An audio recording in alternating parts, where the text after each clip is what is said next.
All right, what's happening, everybody? I'm sorry for the wait. I appreciate everybody's patience. We're here now. We're good. Just technical difficulties behind the scene and everything. It was just a little technical glitches and stuff. Mics were just being funny. But We're ready. Let me show y'all the topics we're going to talk about today so y'all can already know. But yeah, man, just welcome to the broadcast. You know, it's your boy Rico from RicoScores and your boy Seyi up here talking about everything, not just football. So if you're new, that's just a nice little intro. We're here every Friday, 8 to 10 p.m. Sorry for starting at 8:10 p.m. today, but we're normally here at 8 o'clock p.m. and then we go till 10 p.m. So hello, everybody that's pulled up already. Thank y'all for being here early and on time. And then, yeah, what you got to say, Seyi? Sorry for the wait, like Slim Fast, but we're here. Let's get started. Yes, sir. Yes, sir. All right. So this first topic is definitely up your alley. We have the Premier League crowd noise and Black Lives Matter. All right. So Premier League, they're back getting started. Pretty much all of soccer is back and playing right now. So what the Premier League did, I'm not necessarily going to talk about the crowd noise. It's the same thing with the Bundesliga. They're pumping in fake crowd noise. I believe they're using FIFA 20 for their crowd noise. So only the fans can hear it, the players can't. But what I noticed about the Premier League is on their jerseys, they're wearing the regular jerseys, but instead of their names on their back, they are using Black Lives Matter on the back. So you're hearing Black Lives Matter on the back. You like instead of saying like, let's say LeBron James, it'll say Black Lives Matter, or Kevin De Bruyne, Black Lives Matter. So every player has Black Lives Matter on the back. So I think that's really cool. I want to see if I could purchase it. I couldn't find it on Google yet, but if the Premier League is doing this could be the answer to Kyrie Irving's problems. Now, Kyrie Irving didn't want the NBA to come back because he feels like the basketball coming back is going to take away from the issue that's going on right now in America. But if they come back, really. Pretty much the world, because the world is definitely watching, just like the Premier League. So if they were to implement something just like what the Premier League is doing, instead of saying LeBron James on the back, say Black Lives Matter, instead of saying Giannis or Antetokounmpo on the back, say Black Lives Matter. If they do that with every single player, no matter how big or how small, I think that can send shockwaves as well. I definitely agree. I love the fact that the Premier League stepped up big this way and gave, like you said, gave a great format for the NBA to use, because this solves all of, well, I wouldn't say all of Kyrie Irving's problems, but this definitely is a good middle ground for opposing sides with Kyrie Irving versus basically everybody else.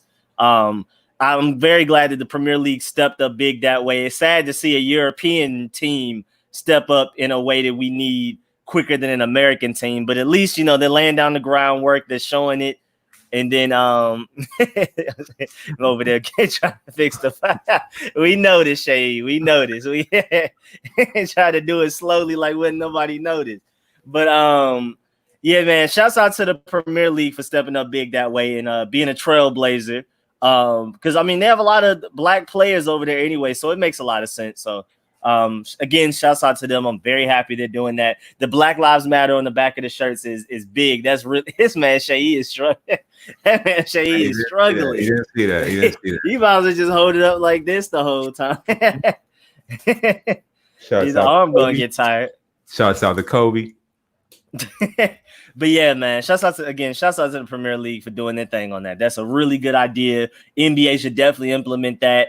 I'm definitely down for the NFL to do it also, but we'll see how we get there. And then, like you spoke about with the crowd noise, how the NBA plans on using NBA 2K crowd noise when they play their games. The Premier League is using FIFA crowd noise, which is actually like very realistic. So I could definitely see how that works. And again, it's like we spoke about a few podcasts ago. It's easier for soccer for them to manufacture crowd noise, because there's not like immediate reactions. There's more like chants in the background and just general crowd noise. But NBA, like, there's specific noises for when they're trying to distract somebody from shooting a free throw. And whenever somebody hits a big shot, whenever somebody gets crossed up and falls to the ground, like there's in a big dunk, a big poster, there's like very specific sounds. With FIFA, as long as they just have all of the different countries' chants and just general, you know, hoorays and boos, they should be pretty straight. Yeah. And FIFA already has to deal with the Premier League anyways with their licensing. So they already have their authentic chants in the game for each team. So they can do that. NBA is different. NBA, the chants are very dynamic. Yeah, like you said throughout a soccer game, it's what you said throughout a soccer game. You can see different well, the game's a lot longer. Like you said, there's a lot of dry periods, like in the midfield, if they're just passing the ball around. So it's easy to manufacture those chants. And yes, please send me double-sided tape, Miss Harper. But it's easy to manufacture those chants. Help that man. And shouts out to being made a goat for watching this stream while on the toilet. Then shouts out to you. Thank you for everything you do. All right, then there's also a lot of examples of how the NFL, like you said, you can go ahead and speak about that with Matt Barnes and all of them said that the NBA and the NFL should do. And then I'm gonna get to what I was gonna say. Yeah, so I'll say it was not much the NFL involved. Matt Barnes, let me get the backstory on this. So this is on Matt Barnes, IG Live. He invited Steven Jackson on, and they were talking about Black Lives Matter, what they should do, Kyrie's response. Matt Barnes basically didn't like Kyrie's response. He says that, this is what Matt Barnes is saying, that he's saying this now. Kyrie is saying this now because the NBA did not allow Kyrie Irving in the bubble with the Brooklyn Nets. So because they didn't allow him with the bubble, now he says now he wants the NBA to be canceled. So he's saying that Kyrie is not doing it for the right reasons. Now, I don't know if that's entirely true, but that's what Matt Barnes is saying. So what Matt Barnes added that what every NBA player should do, LeBron James especially, is that they should go to the NBA with a list of demands. The commissioner, Adam Silver, and the rest of the owners with a list of demands. They give at least $50 million back to their respective neighborhoods, like let's say Los Angeles, give $50 million to urban areas, help the Black community there. He says each owner should do that. So because some owners are choosing not to be involved, so that's a way to force owners to be involved. If you're trying to force your players to play to make money, well, this is a way for owners to be involved as well and for them to give back. Exactly. Yeah, and Matt Barnes also made a great point. He says that, hey, if the NBA doesn't come back, what is it really doing? Yes, you could say it is taking attention away from the protesting and from everything that's going on right now. But what Matt Barnes is saying, who is it really hurting? It's hurting the players more than it'll hurt anybody else if the NBA doesn't come back. Because the owners are still going to have their money. The owners make enough money. The owners who own these teams, this is not their main source of income. This is something that they own for fun. This is something that really good point. It's something really they just own for fun. It's like, hey, I just want to own a team just to own it. It's not their main source of income, so they won't be hurting. Mark Cuban won't be hurting. Steve Ballmer won't be hurting. These owners will not be hurting if you shut down the NBA. So exactly. A way to force the owners to give back is to have the players come back, but have LeBron James or Kyrie Irving, who is the vice president of the NBA PA, and just make a list of demands on what the owners should do to give back to the community before they start playing. And just like I said earlier, with their jerseys, they should say Black Lives Matter in the back. So that can send a message. And let's say in between each timeout, like you'll have like one player who wants to speak or like film a vignette of them and talking about what have they been doing for the community or what we should do for the community. Like how you see like all those like timeout interview videos, a player speaking out. Now you can use that for a player to send their message. Exactly. Yes, I completely agree. And that takes me to my point about how NFL players should do the same thing. The big dogs in the NFL, just like the LeBron James equivalents, like Odell Beckham Jr., guys that have a big voice, Pat Mahomes and stuff like that, a big platform, big voice, and like the type of people to where if they would have just say, I'm not playing in the NFL this season, the NFL would actually listen and wake up. So guys like Pat Mahomes and them, they should step out and basically same thing like you said with the NBA, they should come with a list of demands to Roger Goodell and make sure that the NFL season isn't taken away from the Black Lives Matter movement and all of the momentum that we brought on. Also, shouts out to Juneteenth. I hope everybody out there is celebrating their Juneteenth, which also takes me to my next topic because first of all, the NFL in different ways, not the NFL itself, but NFL teams are in ways helping just a little bit, doing a little part to the for the whole Black Lives Matter and everything in Juneteenth. The Redskins employees have today off as a paid holiday, so to celebrate Juneteenth. So that's really cool. Also, the statue of former Redskins owner George Preston Marshall was removed from RFK Stadium. He was known to be racist, so they took that statue down. And then also the Redskins started a Black engagement network, and they have a social media page. So if you want to go follow it, go to Instagram and follow it. But just like we spoke about last podcast, how Dan Snyder donated $250,000 to get the Black Engagement Network started, is being led by Doug Williams and a few other prominent Black members in the Redskin organization, whether it be front office or coaching. So shouts out to Dan Snyder for donating, a nice little bit amount to that. And so that started up and they're really pushing it. Also, the Rams one day paid all of their players for, like, if a player went to a Black-owned business or a Black-owned restaurant, the Rams paid for all of their meals. If they wanted to get books from Black authors, the Rams took that day to pay back all of their players who, pretty much spent money at Black-owned businesses. So shouts out to the Los Angeles Rams for that. So yeah, that's just little ways how teams are doing things kind of behind the scenes to help a little bit. Now, of course, we want bigger donations because $1 million is not a lot out of these owners' pockets, out of the NFL. But I mean, they're at least doing little things like that. Dan Snyder started a Black Engagement Network initiative towards, stopping systematic racism, and he's allowing prominent Black members in the Redskin organization to spearhead it and lead it. He's just funding it because, I mean, of course, he doesn't exactly know what to do. He just has the monetary funds to help, give to allow them to do it. So Doug Williams and the guys and a woman, the first female full-time not head coach, but just coach period. Yeah. Jennifer, and she's an ex-cop also. She's part of the Black Engagement Network. So shouts out to them for doing that. And then also, I love the Rams idea as far as paying players to buy anything Black owned, food, books, all that type of stuff. They're reimbursing them on anything that they purchased from a Black owned business recently. So yeah, that's great in itself. But then we have to talk about how these TV networks are hiring private investigators. Do you know why, Shay? Do you have any idea why they might be doing it? Hey, I'm interested in hearing about it. Well, so, I was about to say I could figure why. I could take a guess, but I'm curious. I do want to hear what your guess is, what you may be thinking. I'm curious. So, TV networks hiring private investigators, is it, let me guess, in terms of hiring people? Not exactly. No, they're trying to get the scoop on some stuff. It's not anything dealing with a hiring process. Is it something that could be related to like a Me Too movement or anything? No, it's not Me Too. It's not Me Too. Because this could be.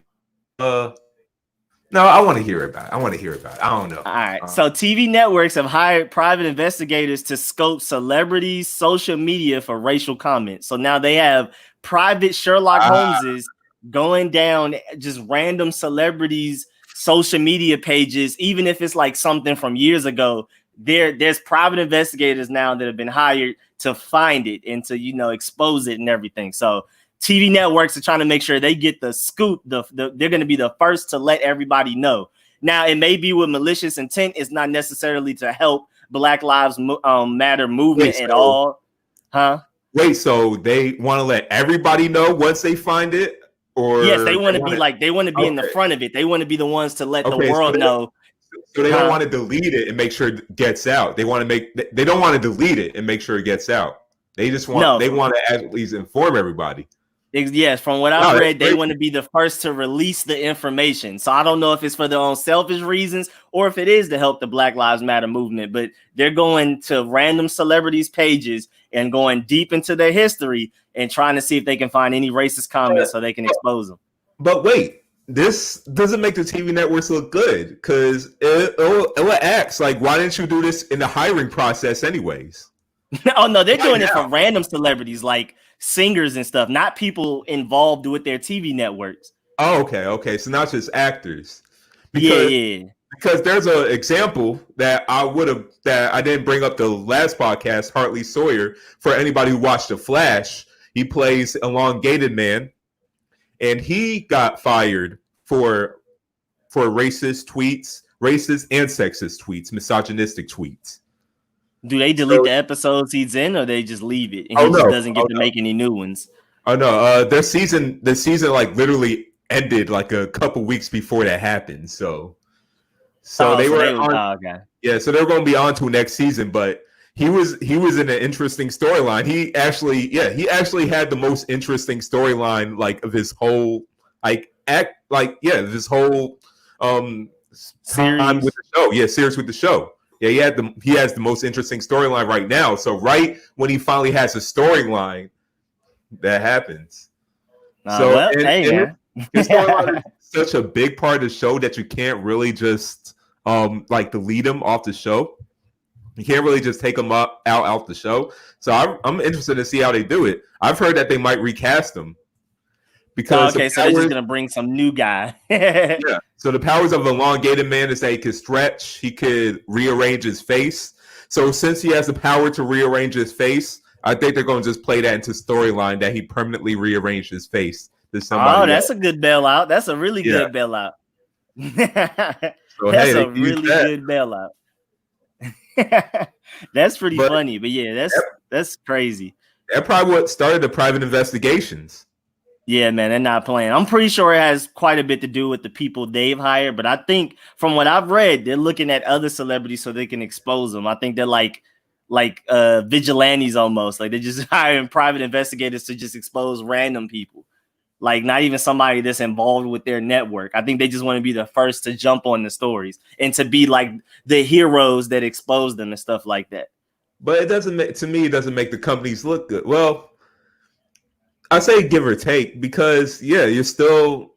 I don't know. I just feel like nowadays they're just doing it because it's the fad. Yeah. That's what I'm saying. I'm not sure if it's like their own malicious, selfish intent or if they're actually trying to help Black Lives Matter. But hey, man, at the end of the day, it's a good thing for us. But their intent is definitely a little shaky. It'll be the same companies that will pass over a black person in the hiring process and then hire a white person to report the news, or it's like. So it's just like what, like I get that you're trying to get more viewers or trying to get people to feel good about watching your show, but it just reminds me of the LGBT movement a couple years ago, where companies were just like obviously trying to get in with the fad, just talk about their inclusive, just so they could get the LGBT market because they realize how huge that market is. And now it seems like companies are finally realizing how huge the black market is. So now they're trying to rake in into Black Lives Matter and trying to get into these movements. So I don't know. A lot of people are jumping on the bandwagon. I just don't really buy into it. It's very gray. I'm not gonna lie. It's extremely gray, quite gray. But to me, the best part about this is how funny it is. It's very funny to me. It's just so random. When I woke up, I think it was this morning when I found out, or late last night. I was like, what? I had to double take. I was so confused. I was like, how did we get here? And shouts out to everybody who's just joined. I wanted to make sure I said, just give a general what's up and welcome to everybody. But yeah, man, that was so random. I mean, they're hiring private Sherlock Holmeses to basically just scroll down. I mean, like, what is even like the job requirements for that? Like, do you have to be a certain age? Because they can get a 14-year-old that's really good with social media to sweep down somebody's page. All you gotta do is just search on their Twitter. Exactly. Go to advanced search on their Twitter. Go to the beginning of time, and then just search every single post. Are they like using advanced software to find tweets that even people deleted from their Twitter? They could have. Some private investigators probably have some perks that us regular people don't have. So they could. Yeah, but like you were saying, generally we could just do that job if they're probably doing more than just social media. If there's a private investigator, you're probably going into, I don't know, like just for past work history, probably Yeah. investigating them behind closed doors as well, just to see like what they say Yeah, they outside might of be able work. to hack people's iClouds and get into their messages. Yeah, And like exactly. just like how Jake Fromm got exposed, it wasn't the same process, but it was through his text message that the person he was texting exposed them. But maybe these private investigators can hack into people's text messages. I don't know what the laws are for that, the laws of privacy and all of that type of stuff, but you never know. And Technology is crazy. I'm just interested to see what's going to happen in the coming weeks. Then, Yeah, I want to see who gets exposed. The guys that we thought were on our side that aren't. I exactly, would definitely be interested in seeing if they start exactly. exposing some within the next week. We can come with a list the next show, next Friday. Oh yeah, oh yeah. We're just going to have like a whole drop down list. Yeah, I Of hope people. it's not a Ninja Scroll list, but I'm pretty sure it's going to be No, it's quite going a to be a bit of Ninja people. Scroll list. It's going to be a Ninja Scroll list. I really hope it's not, man. But They got to hey, get it together. in school, I've been told by my professor before you graduate, look through all of your social media. If you have any post that you deem risky, delete it. I've been told this in college. These are influential people. They should know better. They should know better. But then again, there was a time where some things were deemed offensive in 2012. They're deemed offensive in 2020. That some influential people, artists, actors brushed over. Hartley Sawyer was a perfect example of that. So, but I don't know. I was an influential person, every day I'm checking my social media. I'm making sure I'm not saying anything risky. And then if I do have anything risky, it's going to get deleted. Just to save myself. That's what's sad though, because there's a lot of software out there that certain people have access to that even if you delete it, they can bring it back up. Technically, anything on the internet is never deleted as much as you think it is. There's a way to get it. It's somewhere. It's on some random server on a random hard drive in Alaska somewhere. Somebody has it. A You law can passed never truly recently. escape it. A law passed recently where the government can see what we look for without reason. I thought they always could see what we look for without reason. I It mean, seems hey that way man, already. yeah, it definitely seemed like it at least. But now that we have like a confirmation on it, I'm not surprised at all. Not even a little bit. But that's just wild. That whole situation is wild. That is funny that TV networks are doing it. It's not even like hiring companies, it's TV networks. So I guess like Fox News is trying to be the first or whoever. Fox One of the News, news. exactly. Fox News. If Fox News do this, it's like like I'm saying NASCAR or Black Lives Matter. Fox News. I really don't get on Fox News sides if they do this. Yeah, Fox News is gonna have a ninja scroll if they go through their own employees, boy. If they go through themselves, if they go through their owner. Yeah, exactly, man. So we got to see. I have to look more into this because it was more of like a headline than like an entire article. It was like a headline with a quick description. But I'm very interested in this. I want to see what happens by the time our next show comes up next Friday, 8 to 10 p.m. to see who's on this list that they've exposed. Yeah, I'm interested. But yeah, man. Thank you, Grenick. Thank you, Auntie. All right, but yeah, moving on. You know what I'm saying? Jamal Adams. I just wanted to talk about that real quick because that's just an interesting topic just to talk about in general because the fact that he is demanding a trade from the Jets. Now, of course, the Jets have later come out and said they don't plan on trading him, but his situation is sad. I mean, he's making so little money that I understand why he's mad. Jalen Ramsey just recently demanded a trade. He listed off a few teams that he would love to go to. The Ravens, of course, he would be alongside with Earl Thomas, even though Earl Thomas isn't that old. But you know what I'm saying? That I can see he's pretty old. He won't be there long, like for super long. But still, Jamal Adams and Earl Thomas combo would be crazy. Then the Cowboys, of course. I think he grew up a Cowboys fan. He's always wanted to go play for the Cowboys since he was in college, even though he went to LSU. But he's from Texas, born and raised. So I'm not surprised. And then the Texans, because they're another Texas team. And then you have the Chiefs. They're a great team. And him and Honey Badger would be crazy. Then you have the Eagles. So sadly for the Redskins, the Eagles and Cowboys are all on this list. Then, of course, the 49ers, because they're a very successful team who needs secondary help due to injuries. I mean, they have talent in the secondary, but everybody just kept getting hurt. And then you have the Seahawks, of course, which would make a lot of sense. and so I guess he would try to bring the Legion of Boom back. But I think more importantly, he's picking teams with a lot of potential to win games.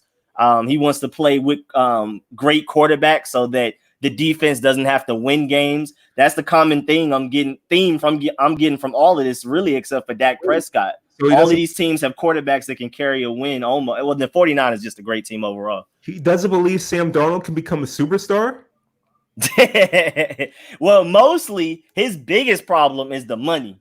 And that's what I was getting to next, because he is due $3.6 million in 2020, this season. That's all he's going to make. And he's easily a top 3 safety in this league, period. Free safety, strong safety, whatever you want to do. $3.6 million, Seyi.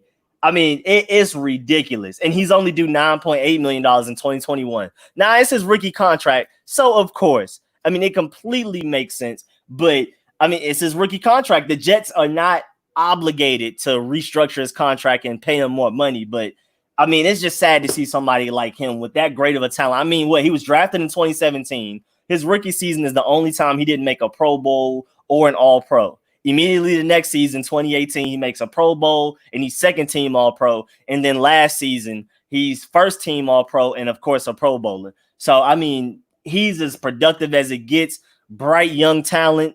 So I'm not surprised at all that he's mad. A lot of other people are getting their contracts restructured and extended even before their contracts end. That's what the Redskins were dealing with Trent Williams. We didn't want to do it. He went to the 49ers. Now Trent Williams is trying to figure out how the 49ers are going to restructure his contract to where he can make more guaranteed money. But yeah, man, this is wild, man. I mean, and just the thought of him joining any of those teams would just make all of those teams way better, immediately better. But also a problem is, what do you have to give up to get him? That's another problem the Jets have, is because they already don't want to get rid of him because he's such a great talent. But round pick, guaranteed. Oh, easily. Nothing. They, not late first round pick. At least has to be a mid first round pick. Remember, Jalen Ramsey went for 2 firsts and a 4th. Exactly. And he's older. I mean, Jalen Ramsey's still relatively young, but Jalen Ramsey's also a corner, which is a more important position. Yeah, premium position. Yeah, exactly. But it's really interesting, though. You're definitely going to start with at least a first round pick or 2. A first and a second. Yeah. At least the first and the second. Then that's a lot to give up. Not only do you have to give up those picks, but then you have to be ready to pay them. I mean, well, no, the Jets will have to give up all of those picks, and then the team that gets them will have to be ready to pay him. And the Jets, I mean, since he's only a $3.6 million cap hit, why would you give away a talent that great? You're only paying less than $4 million, and then you have to give up draft. I mean, you'll get some draft picks in return, but like it just doesn't seem really worth it. It doesn't seem smart. And for the team that's going to take them, you got to give up all of those picks and pay them. That's a lot. That's a lot going on. That's a lot going on. With Jamal Adams, I'm kind of confused. Wasn't he mad that the Jets wanted to trade him during the trade deadline? Yeah, there was a period of time where they were like, he was technically on the trading block. They were open to listening to trades. And then he was mad and was like, this team shows no loyalty. You can never turn your back. You don't know who to trust. You don't know who to believe in. They tell you one thing in your face and another thing behind your back. One of those situations. And now he's the one. That's what I'm saying. Doesn't make sense. Like, what do you want? Do you want to stay with the team or not? I think he just wants his money. I don't know. I guess he was hurt. I can see you want your money, but they wanted to trade you because they know they wasn't going to pay you. So and then he took it. He took it as it's not being a money thing, but as a not loyalty thing. And then now he sees it as a not loyalty thing and a money thing. So I guess he's a little late. I'm like, look, you don't know what you want at this point. I'm not trading Jamal Adams. I'm keeping him as long as I could keep him. If I got a franchise tag him, I will. 2 more years. They were open to trading you, and you did not. And then you made a big fuss about it. I mean, I'm usually for siding with the players, but you were one way, and then you want to go the other way. You were talking about staying. You were talking about the Jets ain't showing loyalty, but now you want to get traded. Yeah, bro. It's a crazy mess. Like, bro, like, what do you want?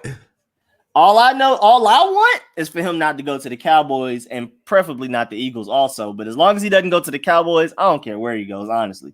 He's out the way either way. But as far as Redskins fans go, of course, Yeah, exactly. We're already paying Okay. Landon Collins all this money, Yeah. and they play the same position. They're both strong safeties. Neither of them are a really good free safety. So we would just be paying two strong safeties all of this money, which would, No. not allow us to allocate resources to other position groups. I mean, granted, we have a lot of young talent everywhere for cheap, but these second contracts are about to start hitting us heavy. Deron Payne, Jonathan Allen, eventually Dwayne Haskins, Darius guys, if we can stay healthy, Terry McLaurin in the near future, like the next 4 years. So we have to get our cap space together now, because we're finally about to actually start having star players that we're going to actually have to pay and want to pay. So we can't just go around spending money. It would be nice for us to get like an Anthony Harris or a Justin Simmons next offseason, but somebody like a Jamal Adams paying them all that money and having to give up first round picks is dead to me. I'm good. I'm personally good on it. I like Landon Collins enough to where I'm super straight. Yeah, like seeing the comments say, yeah, he has played free safety before, but just because he has played free safety doesn't mean he's a natural free safety. He's a strong safety. He's a hitter first and foremost. And the Redskins already got that in Landon Collins, so you don't need two big hitters. You need a center fielder as well. Exactly. So that's not going to work, especially you're already paying Landon how much money? Like, you can't afford. We're paying him like $15 million this year, exactly. So he's making $84 million in his contract. Exactly. You can't pay that to two players. You can't pay two players to play similar positions. I also can't see the Cowboys doing that either, because they still got to pay Dak. They're struggling. Yeah, exactly. So I can't see that happening either. But then again, they do got their insurance policy, which is Andy Dalton. So who knows what they might. Yes, Andy Dalton season. Let's go. I'm just saying. I don't think that's a bad insurance policy as everybody think it is. I mean, it's not terrible, but playoffs? Yeah, he was horrible for the Bengals, but honestly, Dak Prescott has Ezekiel Elliott. He has Amari Cooper. He had Terrence Williams. He has that good offensive line. He has Gallup.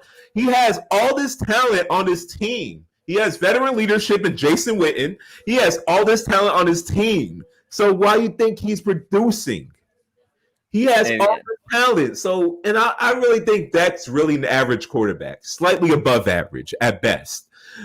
He just has when he went in the draft for a reason. Exactly. He's and Andy Dalton, you know what he is? He's limited too, but he's also an average quarterback. But if you give him all that talent, he's going to produce as well. Exactly. And hey, the reason I'm so happy about Andy Dalton is because they won't be great, but they also won't be terrible enough to get somebody like a Trevor Lawrence or a Justin Fields. That's what I love. They'll just be teetering in the middle. I say like 7-9, which would make me all kinds of happy. If the Dallas Cowboys can just be an infinite loop for the next 10 years of 7-9, that is my ideal scenario for the Cowboys franchise. I'm not gonna lie, because I don't want them to be so bad that they end up getting Trevor Lawrence or Justin Fields or Lance, and then we have to deal with them for the next 10 to 15 years. Yeah, exactly. So I don't think the Cowboys are going to be that bad anyways to get them, but I do think the Patriots will be that bad to get those. Yeah. I think that's going to happen. I did have to switch of glasses. I was originally going to wear this, but it was kind of crooked. But I see you with the zebra glasses, so I'm like, yeah. And yes, I can see out of them. I can see y'all. Let me see if y'all can see out of them. Yeah, y'all can see out of them. See, it's not that bad. I mean, for me, it's closer, so it's not that bad. Nah. They're like cheap $2 glasses. Nah. All my other glasses are prescription, but not these. Okay. But yeah, man, if it was up to me, the Cowboys will be in an infinite loop of 6-10, 7-9, 8-8 for the remainder of my lifetime, if I could choose. That would be perfect for me. I don't want them to do so bad they end up getting great players. So, but the draft, you can get great players anywhere. But yeah, that Jamal Adams situation is crazy. And of course, again, like I said, as a Redskins fan, I don't want them. That's too many draft picks to give up. That's too much money to allocate towards just the safety position. Especially like we would have to trade away Landon Collins for that to even make sense. And then that would, alleviate a first round pick that we may have to give up and also take away a lot of the money. But that's too complicated. I'm just sitting here hoping that he doesn't go to the Cowboys or the Eagles. it's proven that you don't really need to pay big money to big players who don't play premium positions. You're actually Yeah. better off not paying them. That's how the Patriots been successful. That's how the Yeah. Raiders are actually looking good. Even though Khalil Mack's a premium position, but all the picks they got for him, they're looking like a team of the future. So Exactly. I'm for not paying players big money. If You pay the quarterback, pay the tackle, pay the edge rusher, maybe pay the receiver. Other than that, man, just figure it out. Maybe don't be like the Texans, but maybe pay the receiver. Yeah, man, maybe they don't. Yeah, so yeah. Other than that, just figure it out. Fill it in with young talent that you've just recently drafted, or fill the hole on a nice cheap deal in free agency. But yeah, don't go out and pay huge money for a safety. I don't think it's that smart. I mean, free safety maybe, but strong safety, even as great as Jamal Adams is, an offense can scheme away from him in a way. A prime Earl Thomas, I'll pay big money for. A prime I'll pay big money for, but not Jamal Adams. Yeah. I do agree with that. I do agree because, I mean, I love Jamal Adams. He's great, but an offense can scheme away from a strong safety more than you can scheme away from a free safety or a corner. Devin McCourty, I'll pay big money for. Of course. I'm not because I'm biased. He's a legit safety, so that's why, man, Justin Simmons or Anthony Harris, man, when they come off those franchise tag, I'm willing to go get them. Rangy free safeties, please. Yes, sir. Yeah. But and then next, we had to talk about this gaming situation that we talked about later after we ended the stream last week. And you can definitely lead the way because that's all you. That's mostly you. I have a little bit of Call of Duty and some Halo to talk about, but all of the sports games, that's all you, and you can super dive into that. Well, for anyone in the comments, name the games that you play, and I can tell you about the skill gaps of those games. Well, if there's sports games, I can tell you about the skill gaps. But the skill gap in gaming is dead. The skill gap in gaming is dead. I'd also talk about fighting games too. So if you know any fighting games, name them. Namely, with Tekken, the skill gap has. I remember when I was a kid playing Tekken, the skill gap was completely different. It took you you literally had to sit and practice just to memorize every player's moves.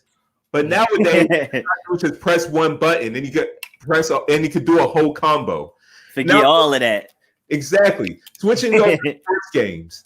There's no skill gap in 2K anymore. That's why when you play 2K, it's a mix between simulation and arcade. It's like it doesn't know what it wants to be.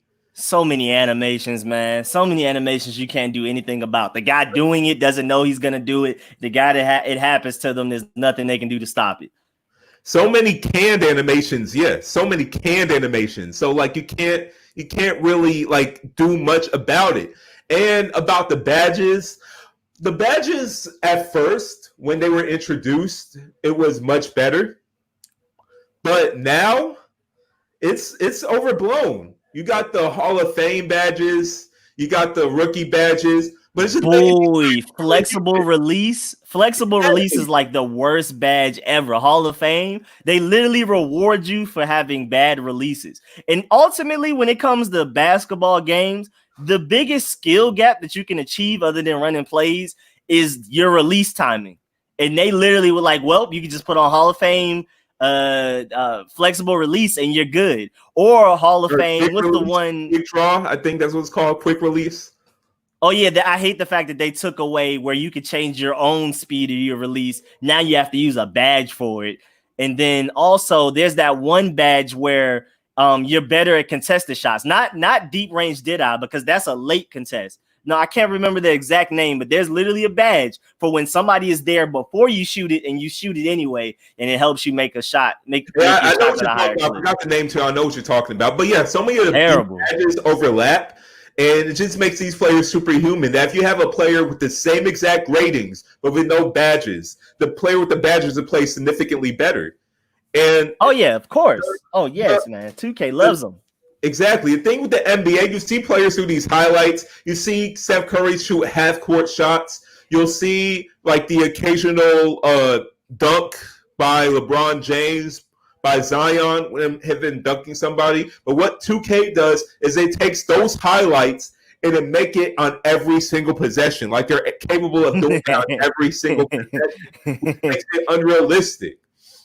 And like I did mention Tekken 7, Tekken 7 is still a difficult game, but the skill gap has definitely gotten smaller.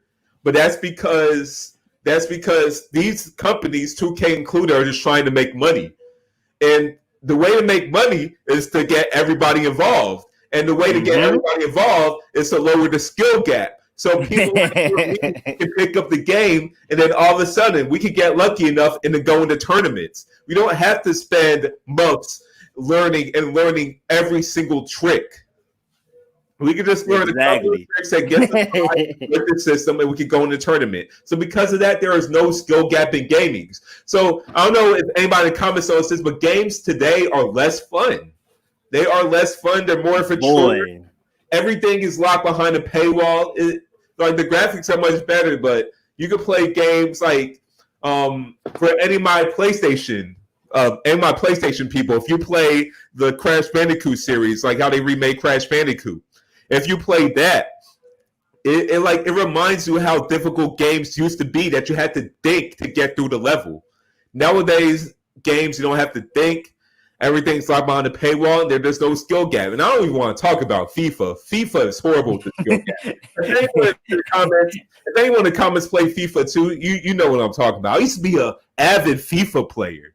I used to be so avid. Rico even knows this. I used to beat everybody in FIFA. That was all you, man. Exactly. There was one time I skipped class my freshman year to play in the FIFA tournament because I knew I was going to win. And guess what? I won. Okay. I used to be that good. How much did you get for that? It actually wasn't that much money. Looking back in hindsight, it was $50. But I mean, hey, I still would do that over class. But it was philosophy class, so I didn't. Oh yeah, the required philosophies and theologies we had to take. Those classes were terrible. Those were the worst classes of St. John's for me. And accounting, those were top 3 the worst classes I had to take in college. Oh yeah, accounting. I didn't want to do that one, but. Yeah, so there's no skill gap anymore. With FIFA, all you gotta do is just take very fast players and just press the turbo button, and there you go. Defenders will open up for you, so you can just press the turbo button and go and score a goal. Like there's too many accidents in gaming now, where like just instances that you can't control. That no matter how skilled you are, it's just bound to happen. Yeah, and speed trumps all. It doesn't matter what certain skills you have. Speed dominates everything. Speed is all that matters.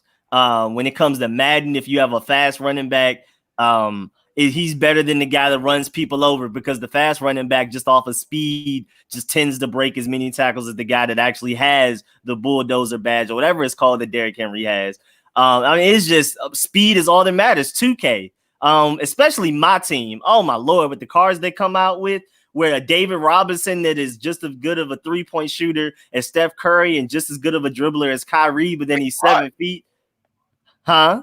Wait, why? There was no instance. I remember David Robinson shooting threes. You will give yourself a headache if you go down that road to question it like that. But Bowl is has a god level card where he's basically just like Kevin Garnett with a 3-ball and can dribble like Kyrie. Same thing with Dirk. Dirk just recently came out with a card like a few weeks ago where, of course, he does all of the Dirk things, but then he's literally as fast and can do the same dribbles as Steph Curry. And then he's permanently at the 2. So if you're running like the game where it's 5-on-5, the mode in there where it's 5-on-5 in my team, he's position locked as shooting guard. You literally can't put him anywhere else on the court. Like you can't. Yes, Dirk Nowitzki, our Dirk Nowitzki, big guy Dirk. He dribbles like Steph Curry. He's as fast as Steph Curry. His 3-ball is ridiculous. Literally, the only thing that's like him is the way he looks and his shot release. Everything else is literally just AI dribbles, Kyrie speed, Jordan Duncan, and then he's position locked at the shooting guard. So you can't put him at small forward, power forward, or center no matter how hard you try. It's just impossible. He's literally a 2 guard in that game, in my team. That card is specifically. So all this is just for money. Yeah, like all. Yeah, literally just money. Yeah. So I guess It's entertaining to watch, but playing, I could never do it. I won't even give myself that headache. I'm not gonna lie. I don't play my team. I don't even play my career. I have not spent, I'm proud to say this. I have not spent 1 cent on NBA 2K at all in my life. Well, okay, I lied. Boy, you got me beat. I spent on my niece and nephews, but that's about it. For they're my players, but I never spent it on myself. My game share partner gets 2K. I'll buy VC to get my player up. But yeah, it sucks that that's a requirement. You have to buy VC to start off. You can't just go in there and think you're going to be a 60 overall doing something. It's hard to even play my career with a 60-something overall, let alone park and rec and pro-am and all of those type of things. It's dead. It's super dead. Oh, yeah. We don't even want to talk about Madden. Madden is probably the absolute worst in this. Madden is zero skill gap. Yeah, I have friends that like do the professional Madden leagues, like with the guys that like make the game and the super top guys that do tournaments. And it's like 32 guys in the league. Like it's a real league. They do drafts, all that type of stuff. They have to worry about salary cap. And they're so far ahead that like some of the guys that are still in high school that are committed to Georgia who won't even be attending Georgia until like 2022 are already in the NFL. Like that's how far they are in their league. Like they take it that seriously. And bro, they said literally you can win a whole game without passing the ball once. You can literally just run the ball down people's throat. That's like literally the meta to the game. That's the best strategy. I can see that. Yeah. Run blocking is overpowered. Exactly. They say just run a dive and then just take it outside. And the CPU, the defensive line and the linebacker CPU are just so focused on stopping the dive play that they're just not smart enough to go adjust to you running around and basically turn a dive into a sweep.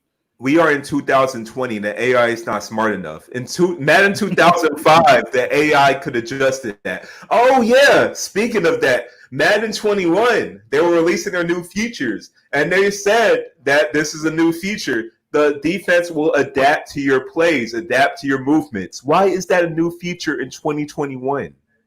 Why is it taking that long? Why are we just now doing that? Yeah, and then, if you use the Chiefs, like Kai Jones said, if anyone use the Chiefs, Chiefs can with Mahomes with the superstar badges. I forgot what they called it, X Factor. What they have, and Tyreek Hill with his speed, like you can't stop that. Like nothing is going to stop that. Some plays are broken in that game. Like players don't know how to play zone, so you cannot stop that at all. Terrible, bro. You can't use actual football terminology. You can't use like actual football logic and play Madden that way. You got to play it like a game. I'm sorry. I'm not sure if y'all hear that zebra noise, but that's Brody dreaming. He like cries in his dream. I don't know if he's happy, mad, sad. I don't know what's going on, but it literally sounds like zebras in the back. I'm not sure if y'all can hear it. A nice special effect. And when do you think the next time the Redskins win the Super Bowl? Hey man, I think sometime during Ron Rivera's era. I think that I'm not gonna say immediately like the next 2 years, but I think we're definitely moving that way. But back to gaming, bro. Like your Madden is dark. I don't know about that, but yeah. Hell to the Redskins, we good. But what's it called? Yeah, the Madden is dark. Like I said, they're like super professional, like as professional as Madden gets, like as try hard as Madden gets. The super leagues with 32 people in it, and it's literally like they have like a Discord group where they meet and stuff, and they have all kinds of stuff. Like if you get like bonus points towards your players that you can use to upgrade their badges, whatever, something like that. If like after every game you give like a narration of what happened.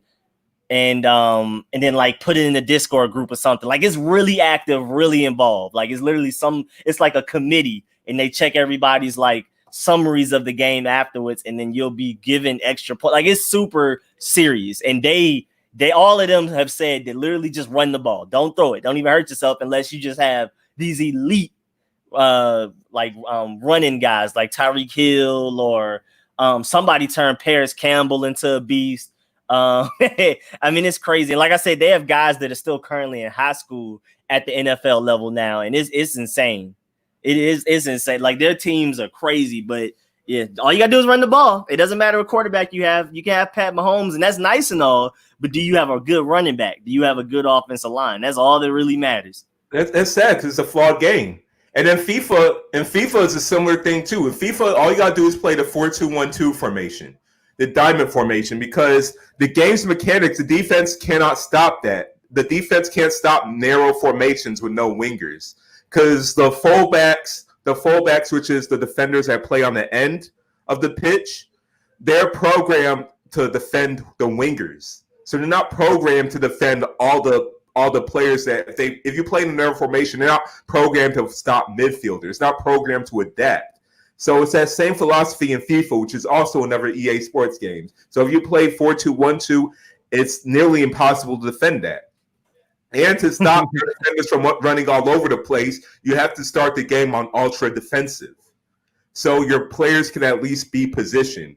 Because still, since the game is on speed, play on ultra defensive and not worry about your attack not getting enough attack. Because as long as you still have fast players, you're still going to score goals regardless, ultra defensive or not.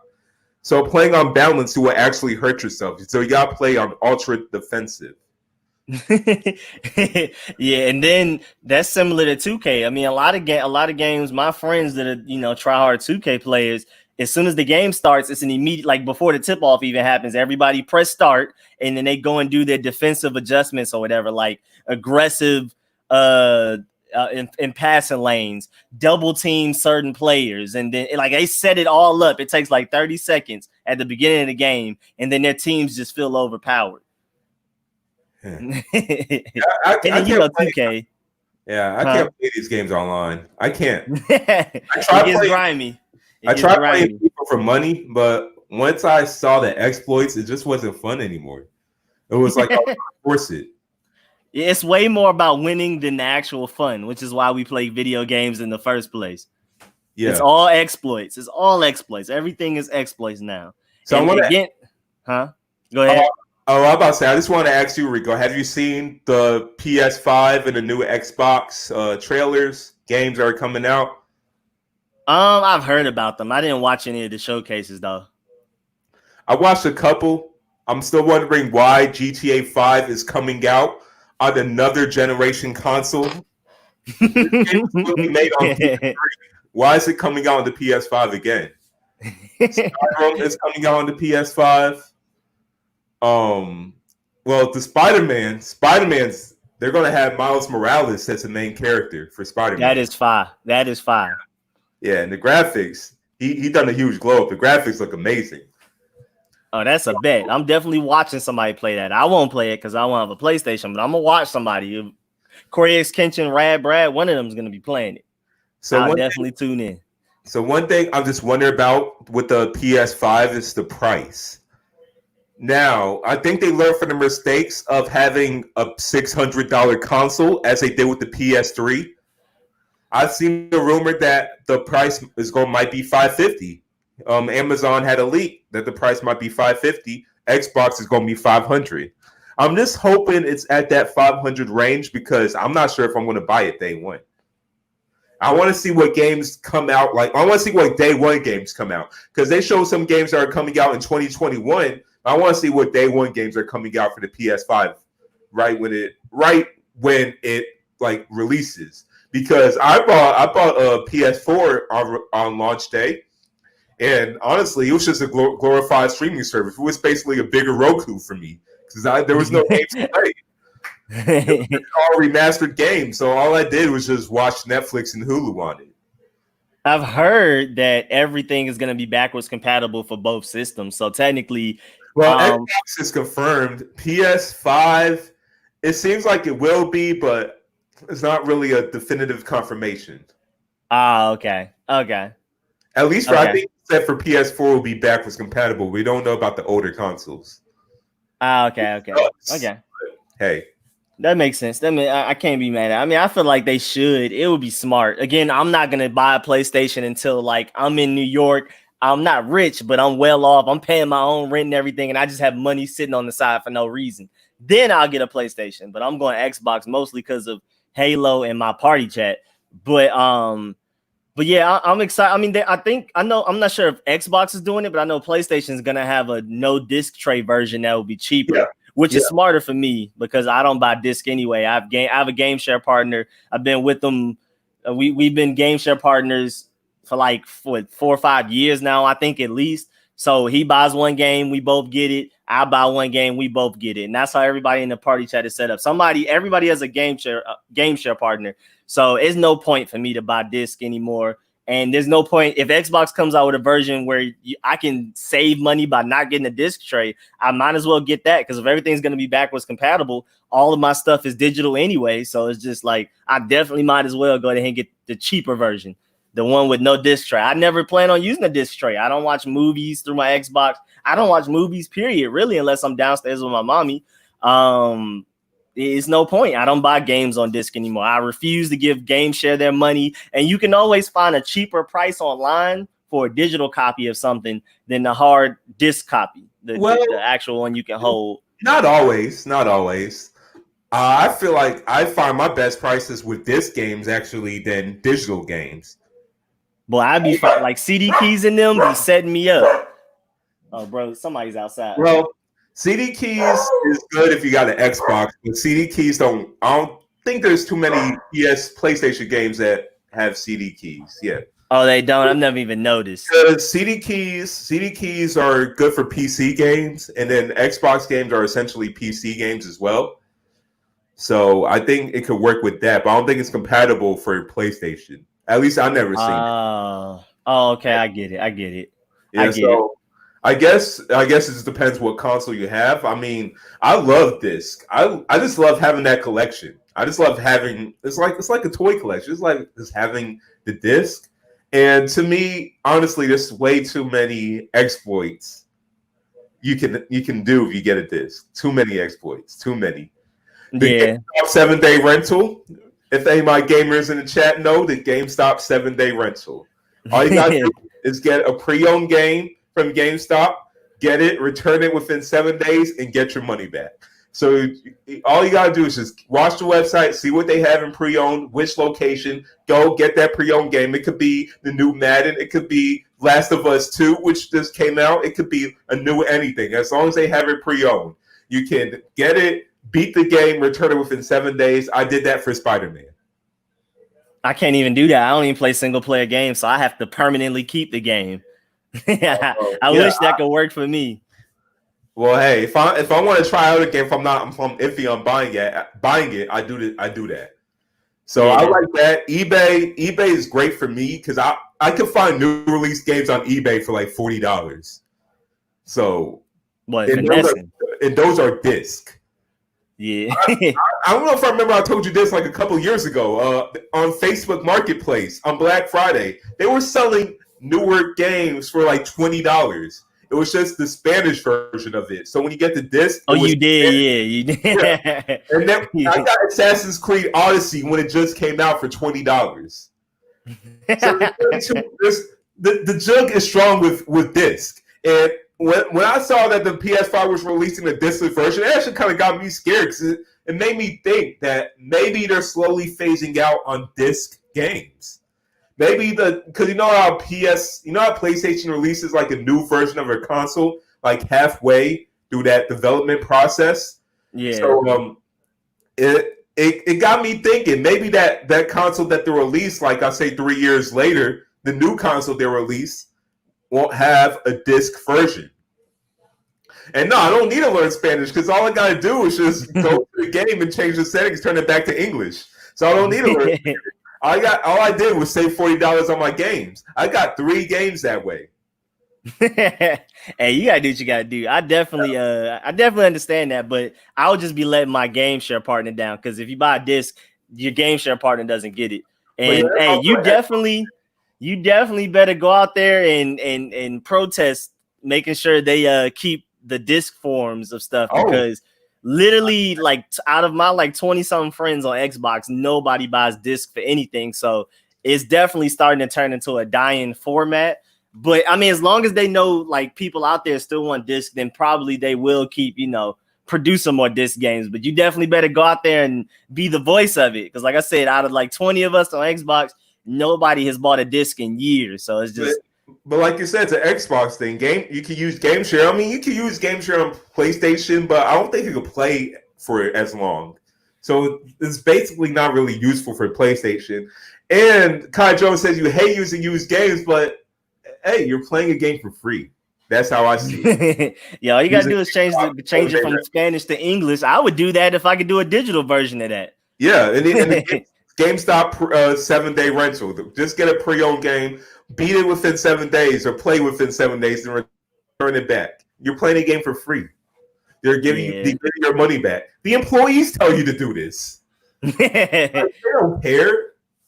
This is GameStop's refund prices have just been so disrespectful though that I just refuse to walk into them. I've been boycotting GameStop. I forgot what I tried to bring back, but they were basically like, yeah, you can get 10 cents, some pocket lint, and a rubber band for that game. For real. So I hate GameStop and EB Games. I hate all of them. I don't go to them anymore. I never traded in a game at GameStop since I was like 12. Yeah, literally. I never actually do that. I rarely even buy game. I rarely even buy a game from GameStop. I just do the 7-day rental. Last time I bought GameStop was when they had Black Friday. I bought Call of Duty for $40 for $40. Yeah, but with the they need to expand this cross-platform with this next generation. I believe at least most stuff should be cross-platform because there's no reason. Because Call of Duty's cross-platform. I don't know why 2K isn't. I understand them breaking it up into time zones, but it shouldn't be a 2K on PlayStation and a 2K on Xbox. We should all be able to play it on our systems. I should be able to play with my PlayStation friends while on Xbox. There's just no reason not to. And even though I don't, Oh, I didn't want to cut you off, but I feel like there's more potential for money if you make it cross-platform. Because, like you said, like I got PlayStation, you got an Xbox. Now, if they make it cross-platform for not just Call of Duty, we're able to play together, which means together could be more money for them. We're able to buy more things. It might get me to play. It might get some people on PlayStation to play with the Xbox people. Exactly. Yeah, because if you don't have friends on PlayStation to play Call of Duty, you're like, I might as well not even buy it, even though I like the game. But if you have friends on Xbox that do, you'd be more willing to buy the PlayStation Call of Duty so you can play it with your Xbox friends and stuff like that. So they need to do that, just like Rich said. They need to do it for 2K and Madden. They need to do it for everything. And even though I don't like Fortnite, shouts out to Fortnite for getting Sony to do that. Because Xbox has always wanted to do cross-platform. It's been Sony holding it up for the past few years. Because they were like, why help the competition? We're winning the console war. We outsell y'all by like a huge percentage. So why would we even allow y'all guys to play with our guys? If they want to play with our guys, they need to buy our system. But then Fortnite came out. It was Xbox only. And PlayStation was like, hey, Xbox, holla at us real quick, man. We need to go ahead and get this cross-platform going. This game is blowing up. And ever since then, Call of Duty followed suit. So I'm hoping, but I'm also slightly expecting more games. Like I'm predicting more games will be cross-platform this next generation. I feel like that's going to be the point of emphasis that they try to let us know. Because has E3 started? I know they did like an EA reveal, and I'm assuming that's E3, but I haven't really heard the word E3. I believe E3 got postponed. So they're not doing like a streaming version? I believe they did. Someone was answering in the comments, but I believe they did. And yeah, they need to do cross-platform because what about other gaming competitions? Since we do have to social distance, like let's say we get the top Tekken players, and there's one top Tekken player on Xbox and another on PS4. So since they're social distancing, they can't necessarily play online together. I'm pretty sure they'll make some way work, but it'll be easier if it's just cross-platform. Way easier. So you can go ahead. I was gonna say, so you don't have to use the excuse like, oh, they're using a PS4 controller, oh, they're using an Xbox controller, so they're not playing as well. Yeah, I just need them to take PC out of the equation. I hate when I'm in a Call of Duty lobby and there's clearly a PC player in there because their aim is way easier than ours. For real. All you gotta do is just point with a mouse, just scroll over the person. But then again, you got the joystick people as well. And I don't know if you remember, I kind of have. Oh yeah. I kind of have some hate towards the joystick community. The joystick community has never been kind to me, so they also get the advantage as well. Yeah, especially in fighting games. Joystick community fighting games is ridiculous, man. Remember They're when not we even played fair. Marvel versus Capcom? It was our roommate. Yeah, Yeah, it was our tough. He would just whip it out the bag in his lap, joystick ready to go, going stupid, beating everybody. I thought I was good at the game. I had my Dante Virgil connection. I thought I was good at the game. Oh, you had the trench coat brothers, all three of them, and the guy from Resident Evil. Exactly. Yeah, exactly. Well, no, I had Trish. All three Devil May Cry characters. Oh, okay. Some people do the two Dante and then the guy with the trench coat from Resident Evil, I believe, or something. That's what Nate did, tall Nate. That's what he used. Oh yeah, it makes a different story as well. But yeah, fighting game gurus, man, y'all got it. but yeah, when my boy Chris whipped out the joystick, I don't like that sentence, but keep going. You're right. Yeah, keep going. Yeah, you good. When he whipped that, when he put that out there, flashed before my eyes, like things just got real after that. It got dark. It got real dark. Oh yeah. And I remember. I don't know if you remember how you went to Controllerize, Rico. It was like that Monday night place that had gaming. When I played Tekken, I know I was going to get my ass kicked in Tekken. I already knew that one because I'm not like professional at Tekken. But when I played against another person that had one of those big controllers, I'm not going to use joystick anymore. So one of those big controllers. Okay, there you go. Yeah, the lap controllers. The lap controllers. So that once I played him in Tekken, I think he was offended that I used Jin because Jin's like an overpowered character, and he used Armor King. I literally did not get a hit in. I was embarrassed in public. I don't remember he would even shake my hand afterwards. Like, he just looked at me, just like get out your seat. That boy was just getting tossed from side to side, just screen to screen. I don't like that arcade controller, giant controller community. I do not like them. Yeah, bro, they're serious. Like if somebody whips out the flat controller that you can lay on your lap, it's over with. You already know it's over with. Hey, we gotta separate that community with the controller community. That's one thing I propose to gaming. Same thing with the PCs. They need the PCs and Call of Duty are unfair. I feel like it's so much easier to hack into the game if you got a PC. Yeah, there was a whole like hack breach that Call of Duty, like they came out with an update and they banned like I think thousands or millions of hackers. Like they got rid of a lot of people. There was a lot of PC hackers. Yeah. And so I feel like that's not fair. That's not that you can speed up the shooting times, like you say. You can use a mouse to click on shoot to click to shoot somebody. Way easier to use a mouse than the right stick. Way easier. Like it's not fair. I'm pretty sure with Fortnite as well. I'm pretty sure GTA as well. Like it's super easy. PC, you can mod anything. You can hack anything. So PC should be easy for that one. And they're out of line for that. Well, we want cross-platform, but we did not mean PC. We mean cross-console. We did not mean everybody. We do not mean everybody. Do not allow Nintendo Switch people to start joining in. Don't open the floodgates that bad. We're not that serious about it. Just PlayStation and Xbox. But then again, Xbox too. I've seen so many hacks with Xbox. At least growing up, I've seen a lot of hacks. Oh, yeah, Xbox 360 when they had the JTags. Oh, yeah, it was terrible. I'm not sure if you can do that on Xbox One. But, yeah, the JTags from Xbox 360, especially the Modern Warfare 2 days and World at War, boy. I figured they had to adjust with that one because with Xbox 360, we're losing more than just that with CDs too. Like you can. Oh yeah, let them know. Let them know. So like I used to have this friend. Well, he's still my friend to this day. But growing up, he used to. So like you know how you could burn movies onto a disc. He did the same thing with Xbox 360 games, and I believe Xbox games as well. So it was Xbox and Xbox 360. So with both games, he just burnt the new games on a disc. And I hope I'm not snitching or anything. I'm not saying any names. You didn't hear it from me. I'm just retelling a story from what hypothetical story. Oh, my boy Redskins 007, man. Much appreciate the donation. Thank you. Redskin defense might be like using a cheat code. Let them know, Redskins 007. Thank you very much. All right, you got it, Seyi. Just wanted to shout him out.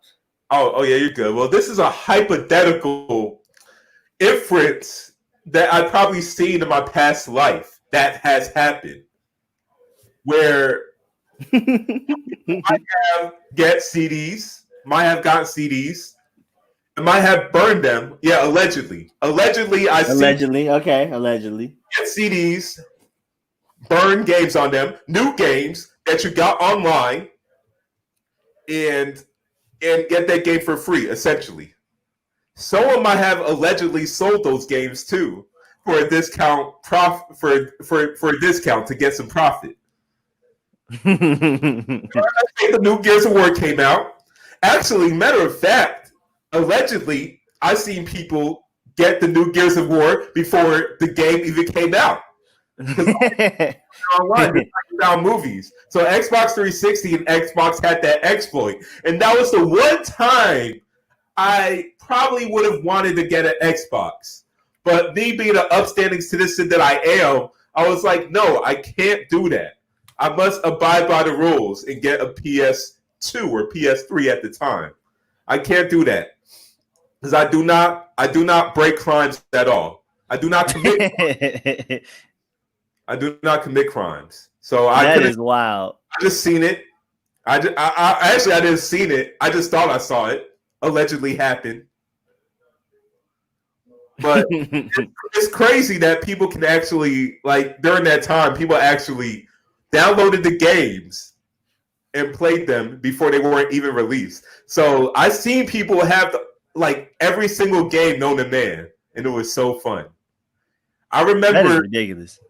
I remember playing Gears of War, Halo, like in my mind. I remember it. I don't know if that actually happened, but they used to have every single Halo, every single Gears of War, and it was great. It was great. I wish I jumped on that wave. I didn't have a game share partner back then. That would have been beautiful. Should have known.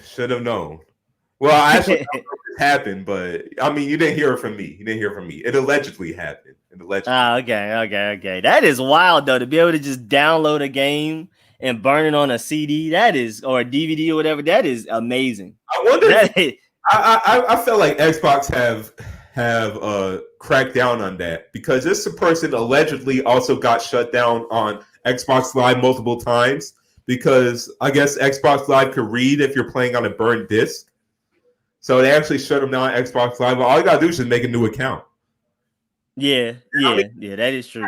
Get your Xbox Live shut down, but you're just getting your like online temporarily shut down, but you're getting a new game. The price to pay for that. I mean, if you got people wow. You got people to play games with, then you don't need to worry about Xbox Live. Hey, I'll take it. I'll play Gears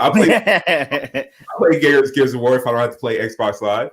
Just do that and play story modes. You'll never get caught. And that is wild to be able to just download a game, burn it on the disc, and then sell it at school for cheaper than the game. That is a crazy hustle. Yo, but y'all single-handedly ruined everybody's stock those years. Like, I know they saw like a whole percentage drop in their stocks because of that. I believe it. I believe that's probably what already like killed the race. I mean, killed the console war for them. Yeah, that is probably what set them back very far. Just imagine everybody that's doing it and with several games. Oh yeah, that probably added up to millions of dollars. I allegedly probably know who the seller was, Smoke Sims. I probably allegedly know who the seller was. Yo, my friend allegedly made so much money off this. That's so a booming business. I know people used to sell candy and just go to BJ's, buy it in bulk, and then sell it individually at school to make money. Or they would sell. This one girl had like bricks of Rice Krispie treats, like huge bricks, just in saran wrap. She was making a killing off those. But selling games for cheap, like a $60 game for like $20, I know he was eating. Allegedly, he sold it for $20. That is eating. Oh my Lord. That's undercutting the competition drastically. $20 compared to 60, and then you get 3 people to buy it. You downloaded it for free. The only way his only what's it called, it cost are just buying the disc, and you could buy those in bulk. That's amazing. Yeah. I wish I knew about that hustle. Yeah. So like all you have to do is well, my friend that I might have known, he has a couple of hacker skills. He knows how to hack a little bit, so that probably helped him. He also knew where to find the games, like how some people used to find movies, bootleg movies. He knew where to find the full games, the full disc. He just had a computer that had a lot of storage, because of course these games are gigabytes, so they had a lot of storage, and he used to download them.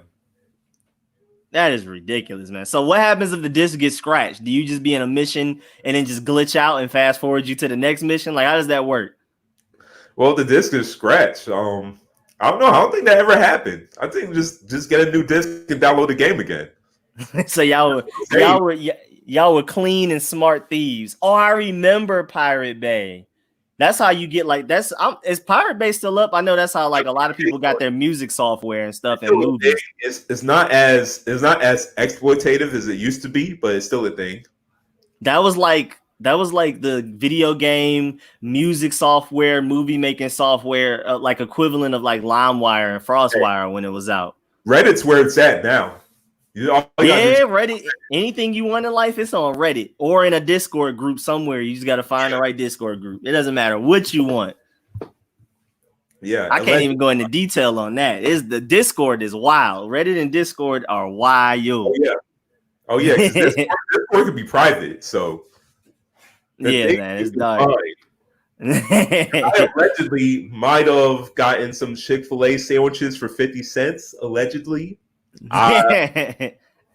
Discord gets darker than that. It's like 1 foot into the dark web almost. You're just not all the way in. Discord groups are really dark, especially the New York ones. Because New York is the scamming capital of America. Atlanta's like a nice little second place, but the gap between Atlanta and New York is like it's big. New York is different. Get into a New York Discord group, you can get anything you want. I'm not sure if you knew about it, but there was this Twitter account. I can't remember his name. But like, bro, it was wild. I mean, you could get like ridiculous deals on food, huh? Yeah, you told me about it. It was with the food, but I came in too late, so I was too late. You already got shut down. Exactly, bro. It was wild, bro. You could buy like $60 worth of Applebee's for 10. I mean, it was crazy. Yes, he did other stuff too, but I never touched that because it was just literally getting illegal. I was not doing any of that. He was not about to catch me. No, I did that with Chick-fil-A, but I mean. I'm not about to wake up to a flashbang and three SWAT members. It's not gonna be me. You're not gonna catch me. No, they ain't gonna do that for Chick-fil-A. So I bought it in bulk. I say it was about $25 for like 50. I had like 70 of them, 70 coupons or something like that. But yeah, nah. All the coupons actually didn't work because I guess Chick-fil-A cracked down on it halfway. But I mean, I wasn't too pressed about it. I didn't even ask the guy for my money back because I already like value-wise, I've already like surpassed the $25 I paid for it. So I actually wasn't even sweating about it. I used to buy 2 at a time. No, sometimes I used to buy 3 at a time, 3 sandwiches at a time. So I guess what the person did is, you know how the surveys you fill out for Chick-fil-A and you get a Chick-fil-A sandwich? Yeah. Yeah, so I guess it could be a person who worked for Chick-fil-A. I don't know. I guess they had all their survey coupons. And they had like thousands of survey coupons. And they were given away on Reddit for 50 cents. and hey, Smoke Sams, we're not going to put that comment on the ticker. We are not going to put that on the ticker. At least I will. I'm not in control of it. Because you shouldn't be telling anybody how you get your table. There's some things I've left out in my exploits. Yeah, man, no, there's so much stuff I'm never going to speak on. There's stuff I don't even use that I'm not going to speak on. I don't want my name attached to it, but them Discord groups, especially the New York ones, are a different level. They are a different breed. Yeah. They're better than anything you can find on Reddit. The New York Discord groups, if you're not in one, find a New Yorker and get yourself in one. They do not play. They do not. It's wild in there. Believe me, I do know about that, Smokes. I do know about that, but I ain't gonna say it. I do know about it, and I'm for it. Oh yeah, and the guy that was doing the thing on Twitter like literally disappeared. It's crazy too because he would like create a new account and then message people like, "Hey, I created a new account," and like he would keep doing that. But then one day his account was gone, and then he never made a new account. And one of my friends always says he's at the bottom of the Mariana Trench. Just that man got held for ransom and tortured for information, and then they dropped him off at the bottom of the Mariana Trench because he just disappeared all of a sudden. We don't know what happened. Yo, the Illuminati got him. It's something, bro. He was single-handedly ruining the American GDP because I knew some people that would literally send him $50 and he would send back 100. I was like, I'm not doing that. That's how you get a flashbang through your window with SWAT 5 o'clock in the morning. You're talking about that one. Yeah, you told me about that too. Yeah, I'm not. I was never, bro. He literally invents money. He was ruining the American GDP. Yo, this guy's like that main character on Ozark. He was literally just making money. He was either somebody laundering money from something illegal, and he would just be like, well, you give me $50, I'll give you 100. At least now I have $50 clean money. Or he was just inventing money from nowhere. Either way, it was out of control. At this point, the mafia might have got him. The cartels might have got him at that point. He is somewhere at the bottom of the ocean. I wouldn't have done that. I definitely wouldn't have done that. That's too much. The $60 for $10 worth of Applebee's, cool.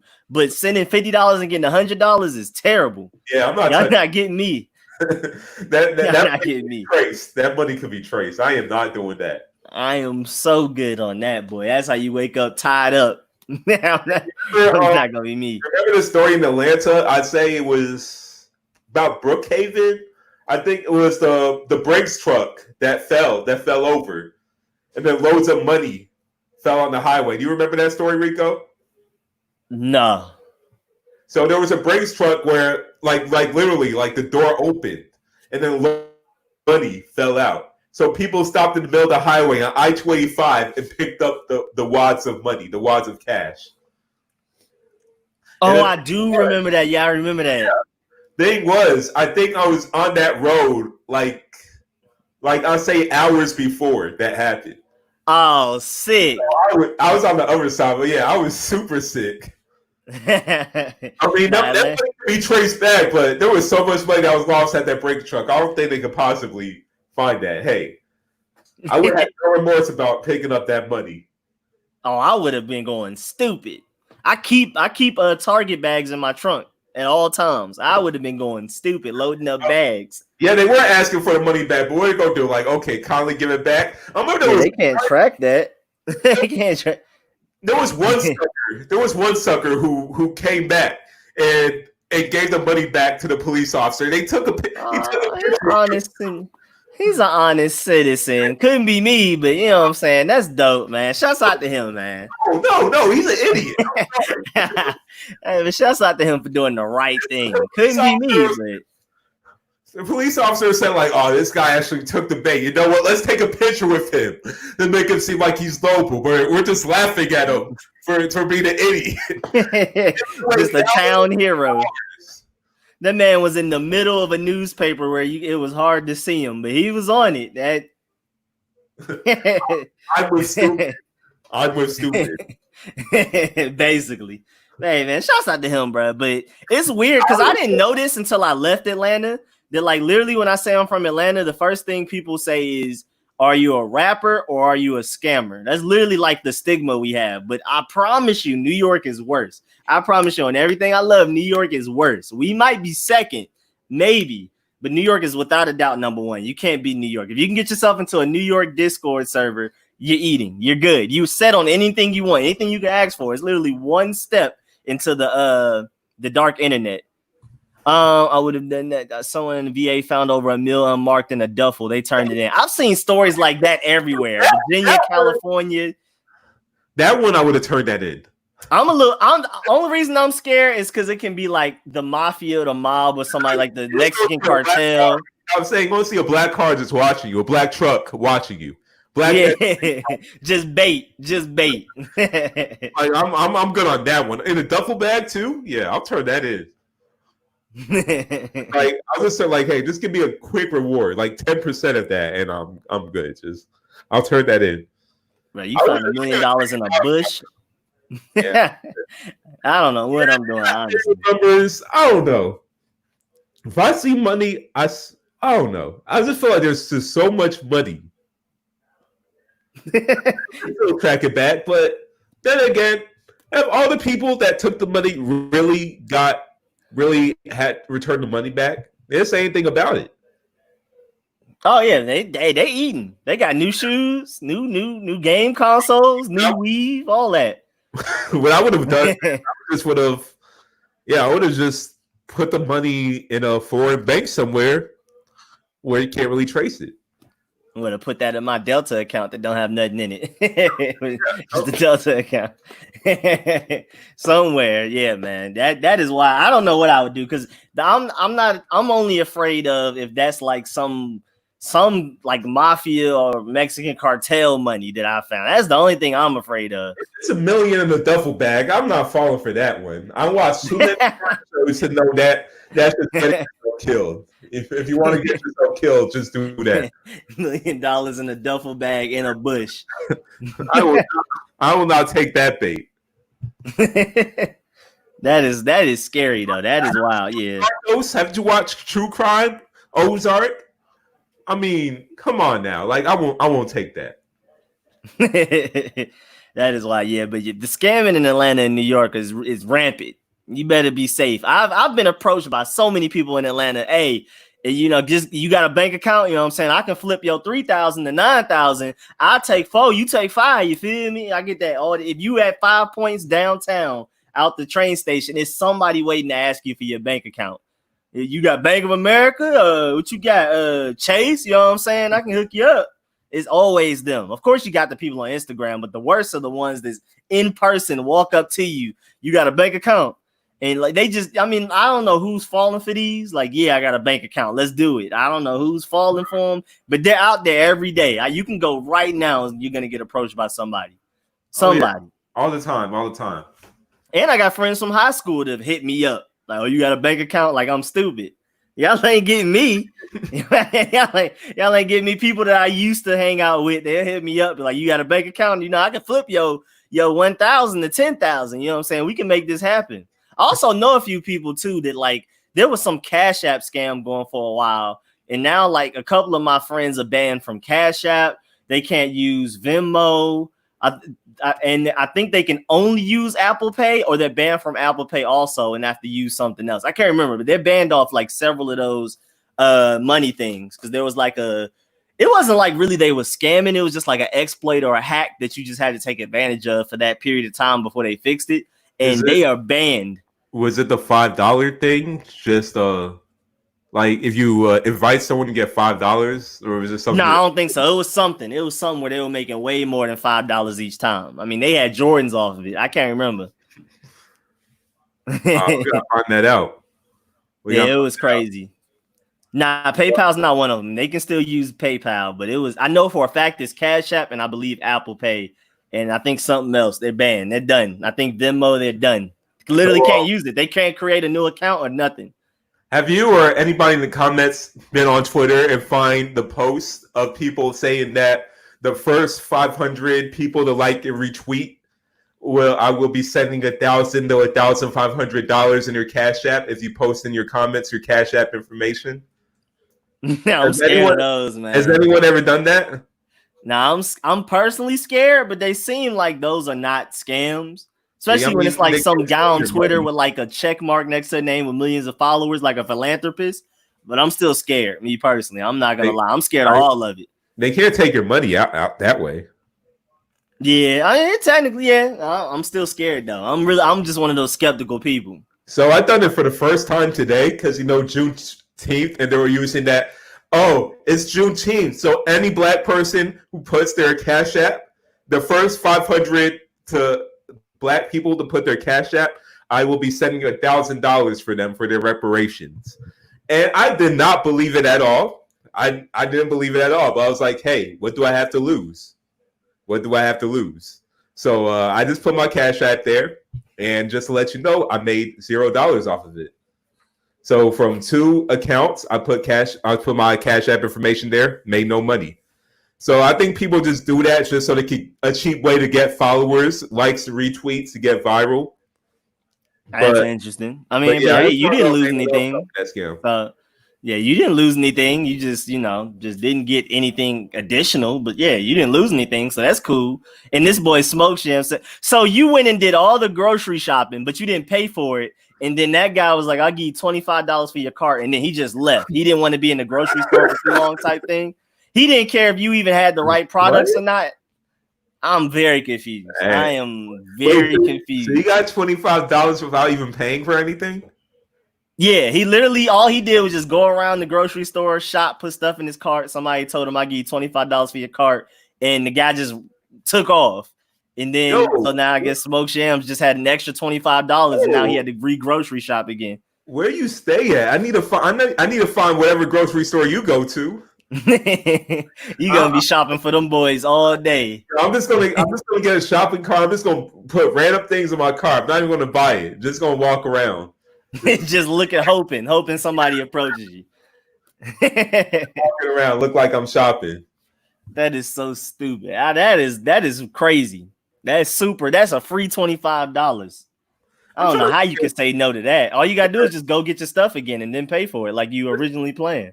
Just trying to see if there's any jokes I remember that I've done back in my younger days. I remember that one time that you had that vending machine back where we stayed at. They gave you like all kinds of iced teas. I think you paid for one. They gave you like 7. The vending machine was broke. Yeah, I remember that. I remember that one. Yes, there was a broken vending machine in our dorm, like across from our dorm, that I literally will pay for one and I'll get 7 back. And it worked every single time. So every time to get I remember that. I used to have iced teas for days. They were brisk iced teas as well. I'm just making sure those are fireworks and not gunshots. It sounds a little like gunshots, but I'm assuming it's fireworks because of Juneteenth. Well, you already Wait, Smokes, you paid for the groceries and then God gave you $25 and then ran off. Okay. Now it sounds. Oh, no. He walked the cart out for you. So you got $150 worth of groceries. And all you had to do was pay him $25 because he was willing to take the cart out the store without paying. And then so he got $25 and you leave with $150 worth of groceries. And then Walmart is sad. Oh, that's wild. What? Oh, that's wild. I like that. That's even better. So you got your groceries and you also got $25 while also getting $150 worth of stuff. No, the guy that did it got $25, but Smokes got $150 worth of groceries. Okay. $25. He paid $25 for $150 worth of groceries, and the guy that did it got $25 for basically just being willing to just run out the store with a cart full of groceries with that he didn't pay for. That is wild. And happy Juneteenth, Wayne. Happy Juneteenth. Happy Juneteenth. Smokes. That is crazy. I'm assuming there's fireworks out there. I'm assuming people are celebrating Juneteenth. I'm hoping it's fireworks. Hey, you are in Camp Creek, so yeah, it's Southwest Atlanta, man. You never know. Yeah, Ma, I'm sorry, bro. I thought that's what you. Yeah, I got it now. I got it. I'm sorry, Ma. I was confused. I was like, hey, man, because the other way I was thinking, hey, I'll be willing to go around and somebody pay me $25 for my cart. I was willing to do that too. But what Smokes actually did is even better.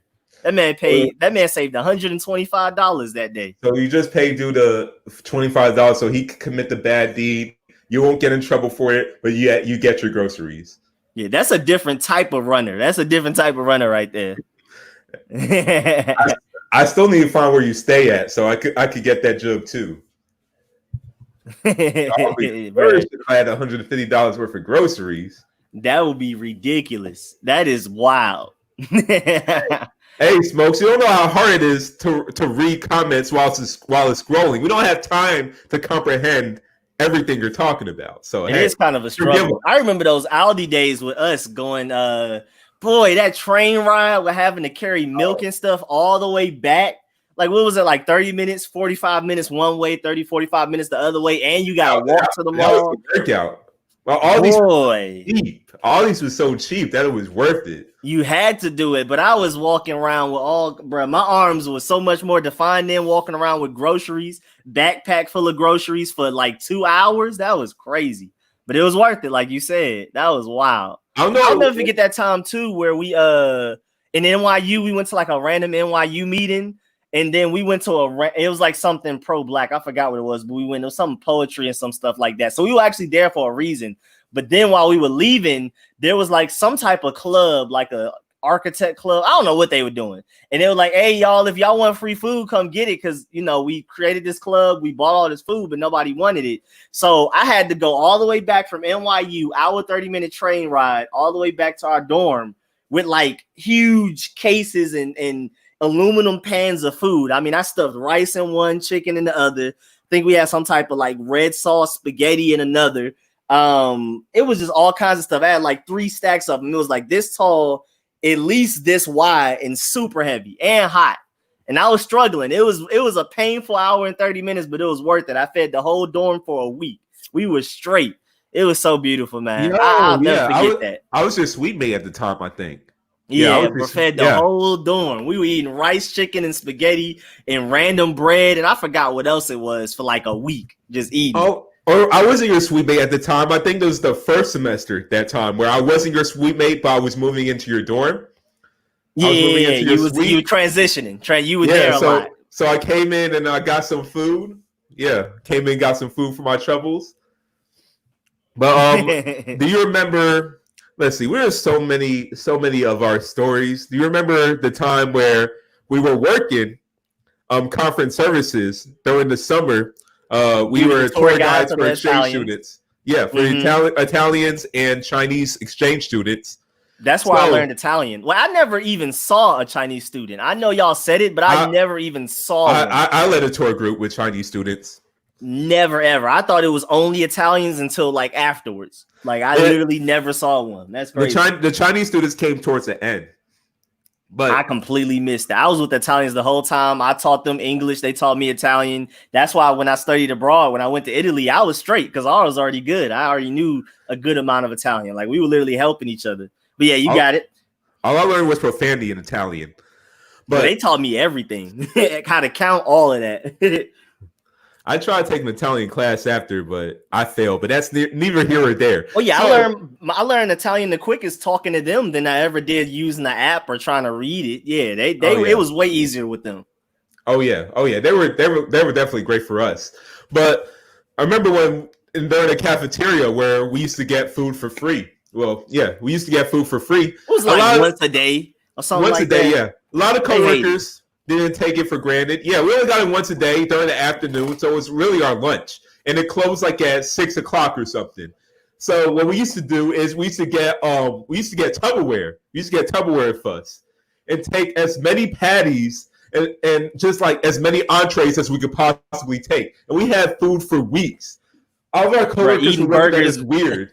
But eating burgers, breakfast, lunch, and dinner for 3 days straight. For real. All we had to do was just buy ketchup and a hamburger bun. Actually, they gave us hamburger buns. Yeah. Yeah, they gave us hamburger buns. Yeah. I knew the lady that worked there. She gave us hamburger buns. So we used to stockpile all the food we could possibly have, and we were set. We rarely even paid for food. If we paid for food, it's just because we wanted it, not that we needed it. Our fridge was literally stockpiled of food that we had for weeks. Bruh, eating off that poorly made quality food, the poor quality food. Hey, I didn't care. I saw it as survival. Food is food.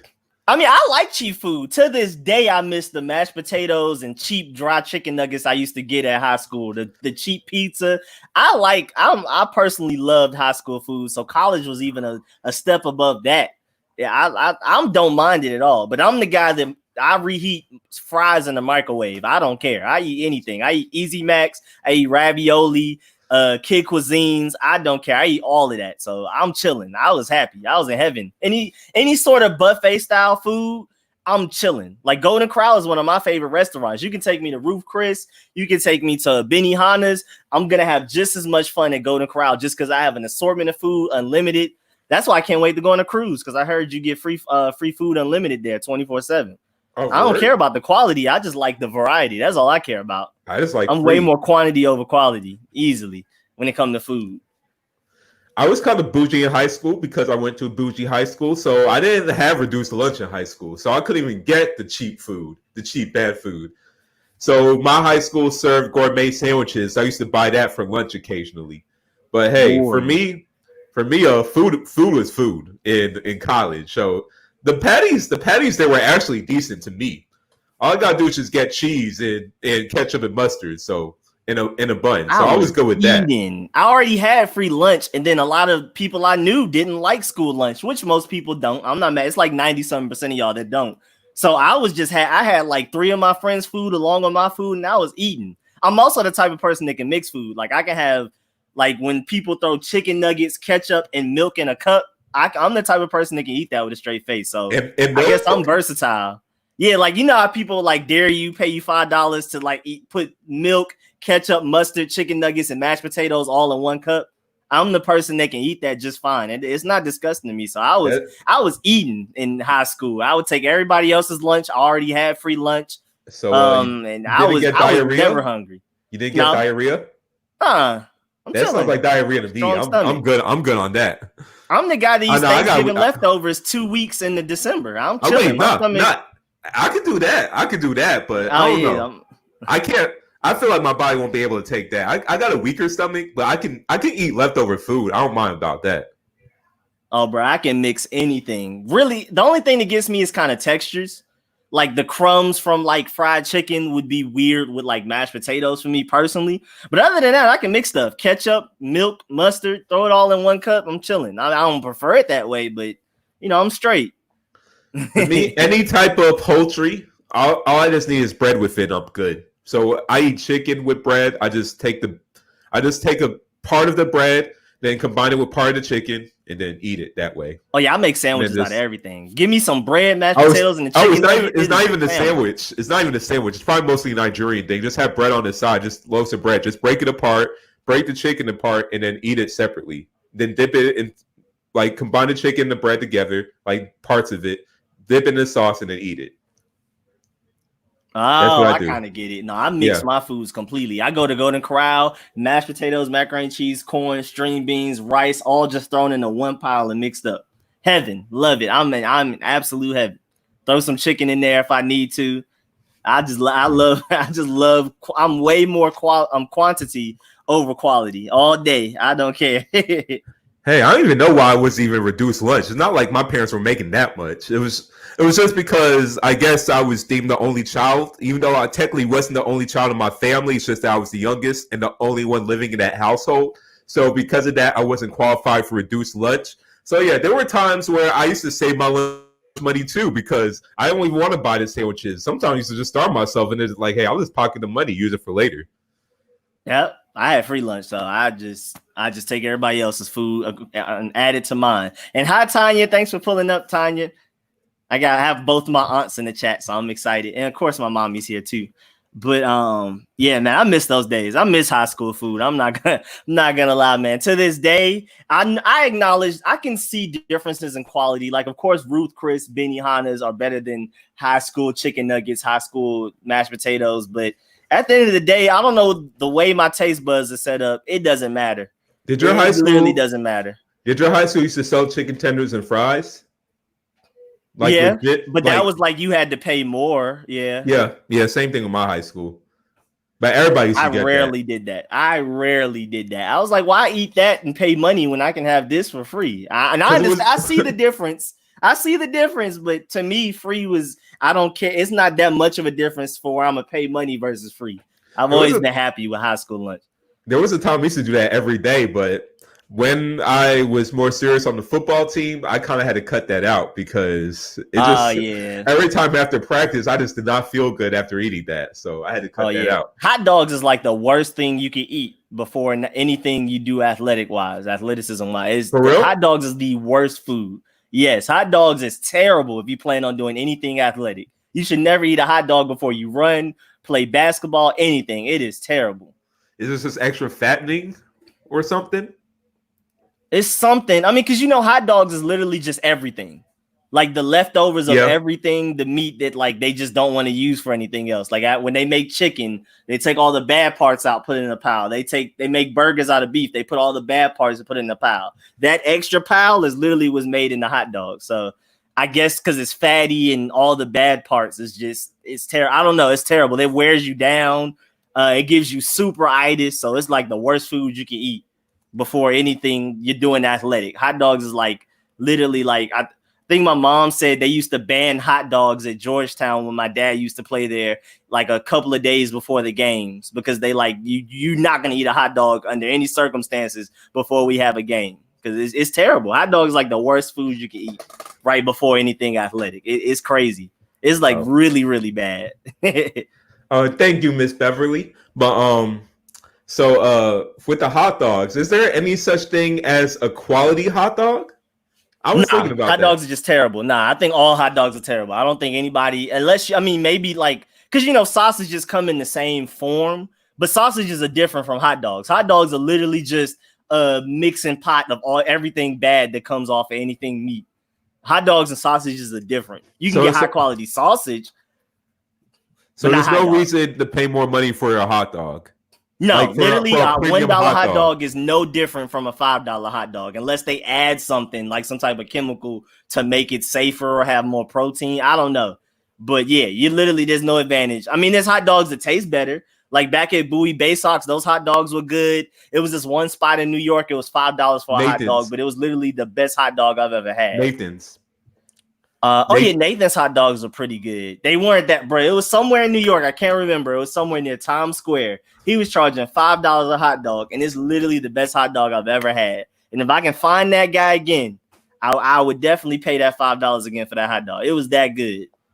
Wait, Rod Strickland used to eat hot dogs before games? Hey, Rod Strickland was a player. He's tripping. He's tripping because I felt it. I think I've eaten a hot dog before I went to go play basketball down the street, and it's like it's a different weight on you. It's different. It's different from eating a burger, eating greasy fried chicken. It's something about a hot dog. It just weighs you down more. I gotta look into that. Maybe like you said, maybe there are some like chemically induced hot dogs that are just better to eat. Yeah, but the basic makeup of any hot dog is just the leftovers of other meats that they didn't want to include in that meat. Fried chicken, burgers, turkey, pork, anything. It's just terrible, bro. It's terrible. I guess you can get a turkey hot dog and then it's just leftover bad parts of turkey specifically. I guess you can do that. That's crazy. I was legit about to eat a hot dog after this show. Hey, I love hot dogs. I haven't had one in forever, but I love them. We just don't really buy them. I just love hot dogs with relish in it. I just love relish. It's super convenient. I can just throw it in the microwave for 30 seconds and now I have a whole meal. Or just boil it. Yeah. Boil it for like 10 minutes. Yeah. It's so easy to eat and it's cheap. So yeah, I love hot dogs, but I don't even feel good about eating that after the show now. No, yeah, it's definitely like one of the worst things you can eat. You're way better off eating a burger or a greasy fried chicken than eating hot dogs over and over again. Plus, I never feel full. Just like with ravioli, like the little Chef Boyardee things, ravioli or whatever. I just never feel full. Hot dogs is to a point that my stomach hurts, but like I still don't necessarily feel full like I ate. My stomach just hurts because I know I ate too many. Hot dogs do hurt your stomach though. I remember that one day I ate 2 hot dogs. My stomach was killing me. Maybe you're onto something here, Rico. Okay, Rico giving out some health facts off of Chef Boyardee products, ramen noodles, and hot dogs. I never feel full. I eat till my stomach hurts, and then that's like, okay, you're technically full, but that satisfied feeling like, yes, I feel like I just ate something. I never get that from any of those foods ever. I just eat till basically my stomach hurt, or I eat a certain amount and just deal with the fact that I still feel hungry. Yo, Chef Boyardee was classic. I haven't had it in all years, the time when I was in high school. I loved Chef Boyardee. Haven't had it in years, but I definitely miss it. Joey Chestnut is a legend. Joey Chestnut's an American hero. Have you ever watched the hot dog eating contest, Rico? I know the guy's face, but I mean, we went one time when I was in New York because they have it in New York on Coney Island. Where did you go? You should have invited me. I always wanted to go to New York. I always wanted to go, but I never. I think there was one time I wanted to. I just didn't have the time to do it that day. They do it every July, sometime in July in New York. It's on Coney Island. It's easy to get to too. I didn't actually like be there, like buy tickets and watch, but like I've been around when they've done it and stuff. I think it was more that I just didn't feel like taking the train all the way to Coney Island. I think that's what it was. Yeah, I mean that's literally the exact opposite end of the F train from where we were. It would make more sense if you're already in Brooklyn, maybe Manhattan, but like the way the trains work from y'all angle, from Queens, where we were, all the way second to last stop to deeper in Queens, kind of Brooklyn, Manhattan, then all the way back down to Brooklyn, and then Coney Island's at the very bottom of Brooklyn. That's why it was like a 2-hour train ride one way, 2 hours back the other way. For real. It's terrible. And it's July, so the trains are going to be hot. Terrible. Yeah, terrible. Train rides are either extremely hot or extremely cold. There's no middle. No middle. You didn't even spell Boyardee right. Get it straight. It's Boyardee. No, I'm loving Chef Boyardee till I'm done, bro. Yeah, I'm done on this earth, man. I'm gonna eat every single. Matter of fact, I might get Chef Boyardee for tonight. For tonight. I haven't had it in years because I know it's really bad for you. My mom calls all of that stuff sodium. Bad as well. Yeah, Chef Boyardee is terrible for you. Ramen noodles, Chef Boyardee, pretty much anything can technically. Yeah, ramen noodles are terrible for you. Like the actual ramen noodle packs, they're terrible. Yeah, they're really bad for you. That's why I don't like ramen enough for it to be worth the risk, the sodium that it comes with. Chef Boyardee is different. Have you ever had ramen noodles with cheese?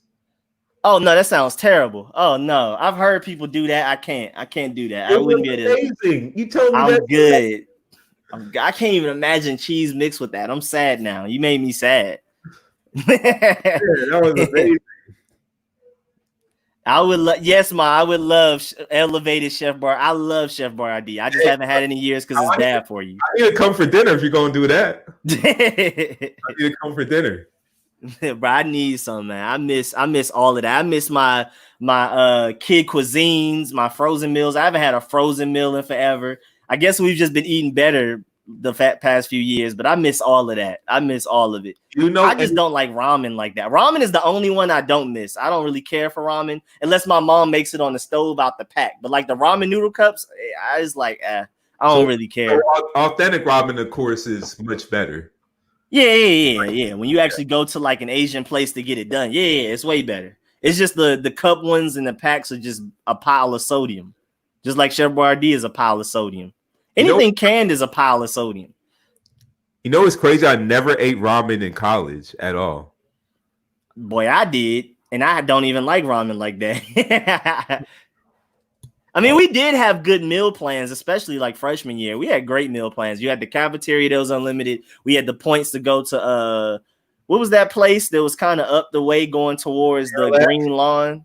Huh? Marillac? Or was that Marillac? There's Marillac and D'Angelo Hall. You could have not Marillac. Yeah, Marillac was where they had like Burger King and stuff. No, I'm talking about I think D'Angelo where they had that one restaurant. I think. Yeah, we was straight. We was pretty good. We had a lot of restaurants. Burger King. You had the place where you can get the rice bowl. That was freshman year though. It was like after our freshman years, like to my junior year and senior year, your sophomore, junior, and senior year. That's when they started raising the price up. Oh yeah, you got a 10 for yourself. Yeah, and they started taking more perks out. So it came to a point where it was my senior year where I didn't even have a meal plan. I think my junior year too, I didn't even have a meal plan. I took it out because I saw all the money that was going to the meal plan was like tens of thousands of dollars. And I'm like, look, if they just give me this money back instead for my refund check, I can save more money on food just eating out. And then I'll still have more money to pocket. So that's what I did. And then I took that money and just grocery shopped. And I cooked sophomore year. That was probably the most I cooked. And then junior and senior year is when I started getting lazy and doing Easy Macs and stuff like that. But sophomore year, I actually cooked. Like my mom taught me how to make baked ziti and stuff. So I would make one ziti and it would last me like 3 days and stuff like that. I used to cook a lot. Junior year. If you probably remember, I used to cook a lot then. I used to experiment a lot with food on junior year. I was actually thinking of selling food after I cook them. I was thinking of top cheese myself and sell them because I feel like I was progressing to be a decent cook. So I felt like hey, I could actually sell this food right now for cheap. But what I was about to say, yeah, with the food in St. John's, it was actually pretty trash. It was actually really trash overall. For a college, I say for a university, Yeah, much I can money see as they that. have. I can see that because when I went to Morehouse, their food tasted better. They had less options, but the food they had was better. Yeah, you can go to any college, and I felt like go to any college, even at NYU, the food it tasted better. NYU had Chick-fil-A at the time, so but with St. John's, they used to reuse the same chicken. You used to see like that same piece of chicken in all of their foods, from certain restaurants, from Mongore's, which was our dining hall, and it was like the same piece of cheap chicken. And I'm like, we're paying this much to go to the school, and we get cheap chicken. I guess I should care, like just out of respect for myself, but taste wise, I never cared. I was eating all of it up. It tastes like trash to me. I'm gonna be honest. But maybe, like I said, maybe my taste buds are bougie. Yeah, they always say I eat seasoned cardboard. Like, hey man, if it tastes good, I don't care. I don't care. Literally don't care. As long as stuff is not burnt. Now that's where I'm picky. I can't stand when things are cooked hard or burnt. Well, they burn a lot of things in St. John's too. So yeah, I would just move around that.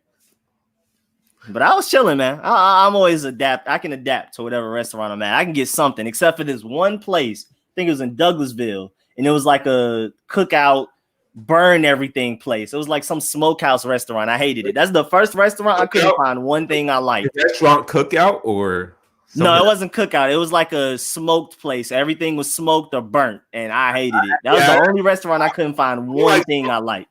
I don't like smoked food like that. I like cookout grilled food. Like I like cookout food, like actual cookout food. But anything that says smoked, like smoked chicken, smoked barbecue chicken, yeah, it just tastes burnt to me. It don't taste it's terrible, bro. Just literally charcoal. I don't know how y'all do it, man. I don't know how y'all do it. But that's literally it. That's just quality I don't really care about. But burnt and like the temperature it was cooked at definitely matters to me. I'll tell you that. My cookies got to be as light as me, if not lighter. Can't do it. Same thing with my pancakes, my waffles. I'll go to Waffle House and ask them to make my same waffle 5 times until they get it right. I'm not about to pay for a waffle that I don't think is good enough. I don't like certain things burnt. I do like hot dogs burnt. I like some burgers burnt. And I like, what else do I like burnt? There's a couple things I like overcooked, but I hate burnt bacon. I just want to fight people. Why? Why? I love burnt bacon. I even hate the smell of it. I just don't want to be there. I don't want to be around. I like eating crunchy bacon, so I like burnt. I like it crunchy, but I hate when it's like burnt, like it starts to get black on, especially around the edges. I'm upset. I ask them to redo it every time. I'm not afraid to go to a restaurant and tell them to redo my meal over and over again. I do not care. Especially Waffle House where it's quick. That's what's weird for me. I'm actually not picky about that. It's like whatever. I was just like, I'll eat it. Oh nah, you gonna have to make that waffle 5 times before you get it right. I don't care. I'm getting my waffle right. Same with IHOP pancakes. There was only one time where I had to get my food turned in because it was just so horrible. Zaxby's, and that's because Zaxby's, you pay so much money in the first place. You pay $10 for food that's still Zaxby's is definitely the most expensive drive-through place, and it's nowhere near the best. I'll never understand Zaxby's because Zaxby's is inconsistent. Zaxby's is like, it's dependent on who works there. Because Zaxby's, you still have a lot of high school kids that work there. No offense to the high school kids in the chat, but some of y'all could be lazy. I'm just gonna keep. Oh yeah. I know from Six Flags how inconsistent the food is because it's teenagers working there. Yeah. One day I can go to Six Flags and get a chicken nuggets. Is great. Next day you can tell it's from grease. They cooked it in grease from yesterday or something. Yeah. I can tell from Six Flags kids don't care. Exactly. The food was so inconsistent with Zaxby's, especially you could tell when teenagers work there. If you see teenagers, sometimes I see teenagers at the register. I'm like, okay, I'm walking out the door. Just not even worth trying it. Not even worth trying it. When I got the fries, it was actually from a Camp Creek Zaxby's right by where you live. I know. That's burnt Zaxby's God tier. I know for a fact you go there, your chicken nuggets and your fries are going to be cooked in grease from 2 days ago. Yeah, that was the first time I went there, and I got wings and things. So yeah, the chicken strips weren't were kind of burnt, but that wasn't the problem. The problem was the fries. The fries were so soggy, no taste. It was like the worst fries I've ever had. And Zaxby's on a good day, they normally have great fries. So this came to a point where I was just like, yeah, I gotta turn this in. Like I couldn't take it.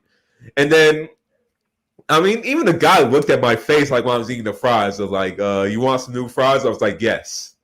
So fries. New fries still weren't that good, but it just came to a point where like, look, I don't even care to ask him again. It was better than the last one. So I was like, let me just put some salt on it and go home. But yeah, Zaxby's, you definitely don't get the bang for your buck on Zaxby's. Zaxby's used to be hitting. Like when I was about, I say about 10 to 15 years ago, if it was even there for that long, when it opened, when it just franchised and when it went to different parts of Georgia, that's when Zaxby's was hitting. It used to give you so much food. The chicken strips were so much bigger. It legit tasted like gourmet food. It was amazing. I remember when my mom bought me that. It was like I felt like I was in heaven. It was one of the best things I've ever tasted in my entire life. I miss that because Zaxby's has always looked expensive to me. So I'll be like, I can go to McDonald's, get full off $5, Wendy's off $4. Why would I go pay 10? And it was $7 for wings and things. It was $7 at the time. So it was cheaper then. It was still expensive compared to McDonald's and Wendy's, but it was cheaper. But for all the food that you were getting, like what you see with wings and things, you get twice that with the $7 you got back then. So it was worth it. You off that. And at the time, I wished I knew how to drive, and I wish I knew how to get around. Because I would have just bought that myself with my own money instead of just waiting for my mom to get it. Bro, to this day, I can go to McDonald's and get a large cheeseburger meal with fries and a Sprite for $4.26, and I am full. Like literally full. I'm done. That's my whole meal. My stomach does not register for McDonald's. I'm good. McDonald's, Burger King, I cannot eat their food. Only thing from McDonald's I can eat is the breakfast food. A McMuffin. I love it all. McDonald's is my favorite fast food restaurant, but New York is actually low-key the cheapest place you can eat anywhere, bro. I eat the cheapest. New York, I mean, Atlanta's cheaper house-wise and all of that type of stuff and living-wise, but food-wise, New York is easily the cheapest city I've ever been to. You can get a chopped cheese for $3-4, and that's 2 meals. You can get a bacon, egg, and cheese roll for like $3. You can honestly, with a drink, with a $1 Snapple, split that up into 2 meals. Now you're paying $2 a meal. I mean, it is not fair. Like New York is the cheap. It's expensive, everything else, but eating is so cheap. It's way cheaper. And for my you just can't go to the fast food spots. And for my people who don't know what a chopped cheese is, it's basically like a cheesesteak, but it's like a hamburger. It's like a cheeseburger in a hero.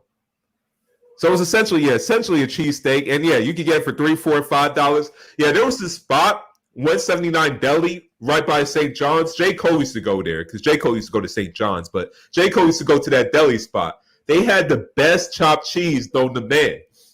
At least they used to, because our old roommate Nate the rapper, he said that they kind of so not as good anymore.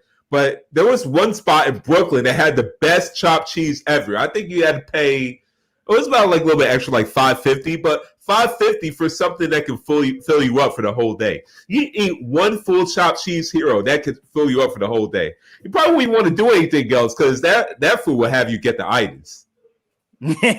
Oh yeah, chopped cheese is heavy. All you take a chopped cheese, get a bag of chips and a Snapple, and split the chopped cheese in half, split the chips in half, and you literally have 2 meals for at max $6.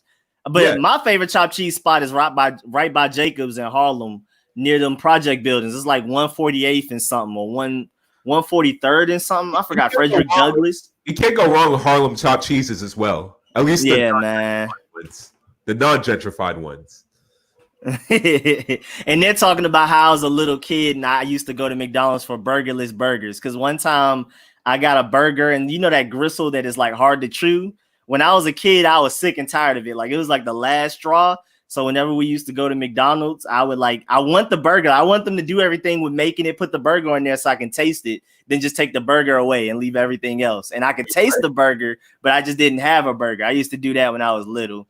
That's what my mom and my aunt are talking about in the comments right now. That was a SpongeBob episode.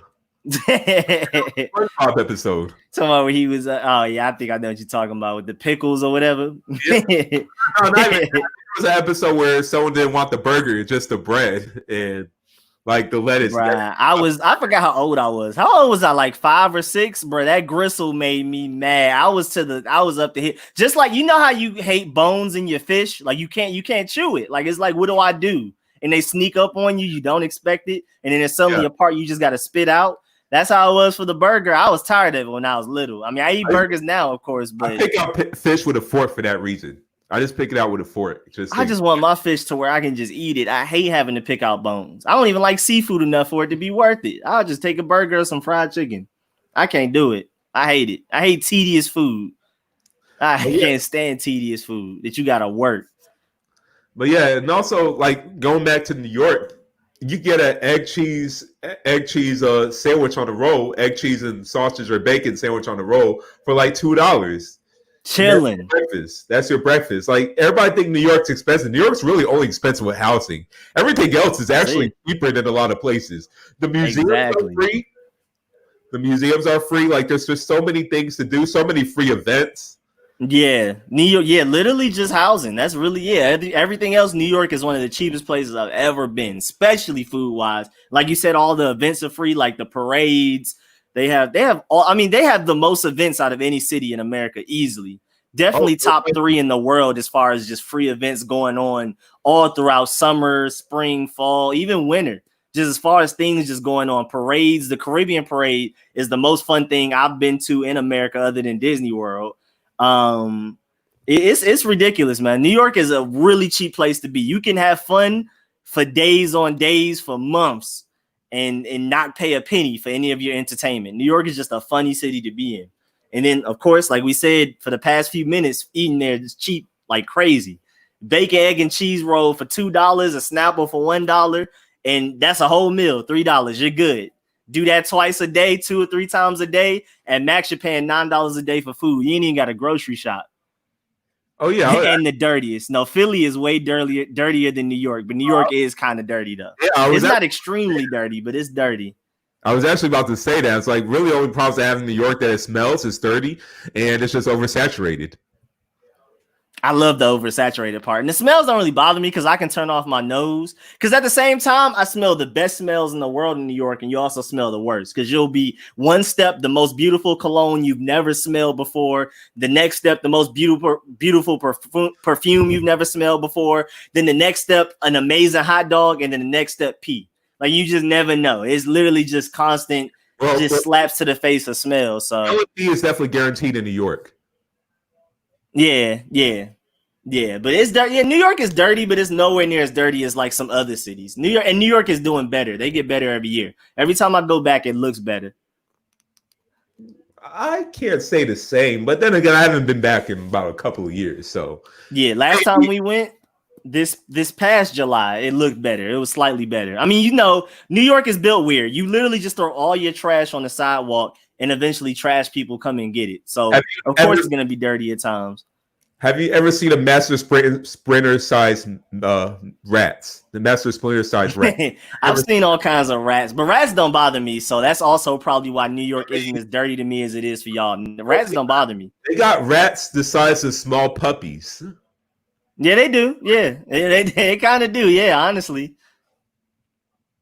But rats don't bother me. Like a rat would come in this room now, I would let my mom know to alert her because she would care. But me personally, I would know it's a problem because you shouldn't have rats. But me personally, rats don't scare me like a spider would, where I got to get up and kill it immediately. I don't really care about. I don't know why I don't. I just don't have that natural instinct to hate rats. I don't know why. I'm jumping on you if I see a rat. I hate rats, roaches. Roaches, I have the biggest beef with. They're a problem. Water bugs and roaches, it's a problem. It's definitely a problem. There's one time in my life where I killed 60 roaches like literally in one setting, and I'm not lying. It was like at least. What? You was at war, boy. You was at war. Oh, no, you was at war. My sister was listening to the last podcast live, although she's listening to this one, and kind of putting her out there, but hey, it's just all a distant memory. So there was one time when my sister lived in Buckhead. This was before Buckhead was bougie. So you see, she used to live in Buckhead for a cheap. So there was this apartment. Well, yeah, she lived in an apartment. She had one room that was closed. This was an apartment she took off after somebody else. So this wasn't like her doing that. There were so many roaches there. It was just that she took it for very cheap. So it was like she got what she paid for, where there was like a lot of roaches in one room.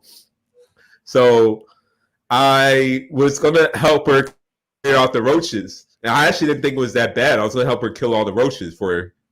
And I opened the door. I killed at least I thought I killed all the roaches. So I killed all the roaches in the room. It was a guest room. So I killed all the roaches in the actual like bedroom area. I went to the bathroom because she told me do not go in the bathroom. The bathroom has so many roaches. Don't even touch the bathroom. And I look, I opened the door. It's like, oh, these are your roaches? I only saw like 4 of them. So I killed the 4 roaches and I was laughing at her. Like, oh, yeah, like these are your roaches. And I turned the water on. I think I turned the water on in the bedroom and then in the bathroom. And then right when I turned the water on, it was like a scary movie. Like right out this faucet, like right after the faucet, roaches came out like all in unison, like literally in packs of 12. All came out. So it was literally like you turned on the roach sink. Like it was more roaches than water coming out. Yeah, from the bathtub. Yeah, from the bathtub. That is scary. That sounds like a scary movie. I was laughing at my sister, like, "Oh, these are the roaches you scared." I was like, and then I just turned around and just screamed, and then I just pushed her out the door, slammed the door shut, and it's like, okay, we ain't doing it. I told my sister, look, you got to go to the store, get more raid. It was literally, I'm not lying, like over 100 roaches came out. It's the scariest thing I've ever seen in my life. And you just got to change apartments after that, man. Yeah, well, she did, but yeah, I had PTSD. So every time I like it brings me back to that situation. I legit got PTSD from it. That is scary. I've never experienced something like that before. That is terrible. That's absolutely terrible. Seen on a scary movie, but even Raid doesn't really kill a roach.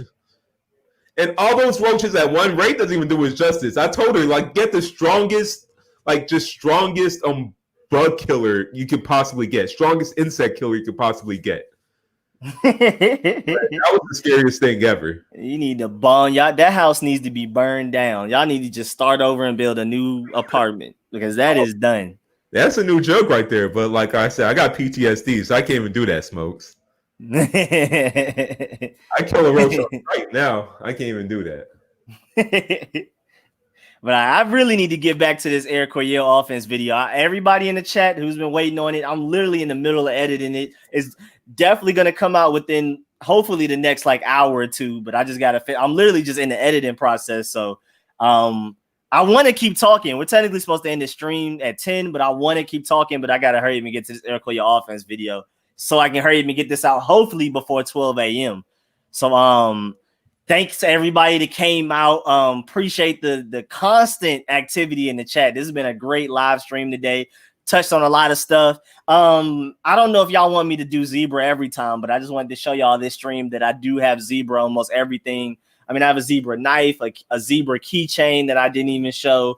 It's so much stuff. I have a whole book bag full of just zebra stuff in it. That's why I was grabbing stuff from the whole stream and stuff. So I just wanted to show y'all that. I don't know if I'm supposed to do that again next time or if this was just a one-time thing. But again, shouts out to everybody that came to the stream. Thank y'all for the participation. I'm about to say you like Carol Baskin for zebras. I love zebras, man. It's my favorite print. Orange is my favorite color, but zebra is my favorite print. You're the Carol Baskin for zebras. Zebra is beautiful, man. Y'all sleep. My whole bathroom is zebra. Y'all already know that. I ain't got to dive into that for too long, but let them know, Seyi, anything you wanted to say before we get on up out of here. Okay, so I won't say HTTP. I'm not going to say that. I'm done. Thank you. I'm seeing that I got a lot of hate in the comments, so I'm not going to do that. But I mean, everybody be well. Glad we did touch on so many things. We actually didn't talk about the witch, but we can We'll talk save about that for another time. Yeah, when I actually remember more about that story. But yes, we did meet a real life witch. It's true. Yeah, that was weird. We definitely got to talk about that next time.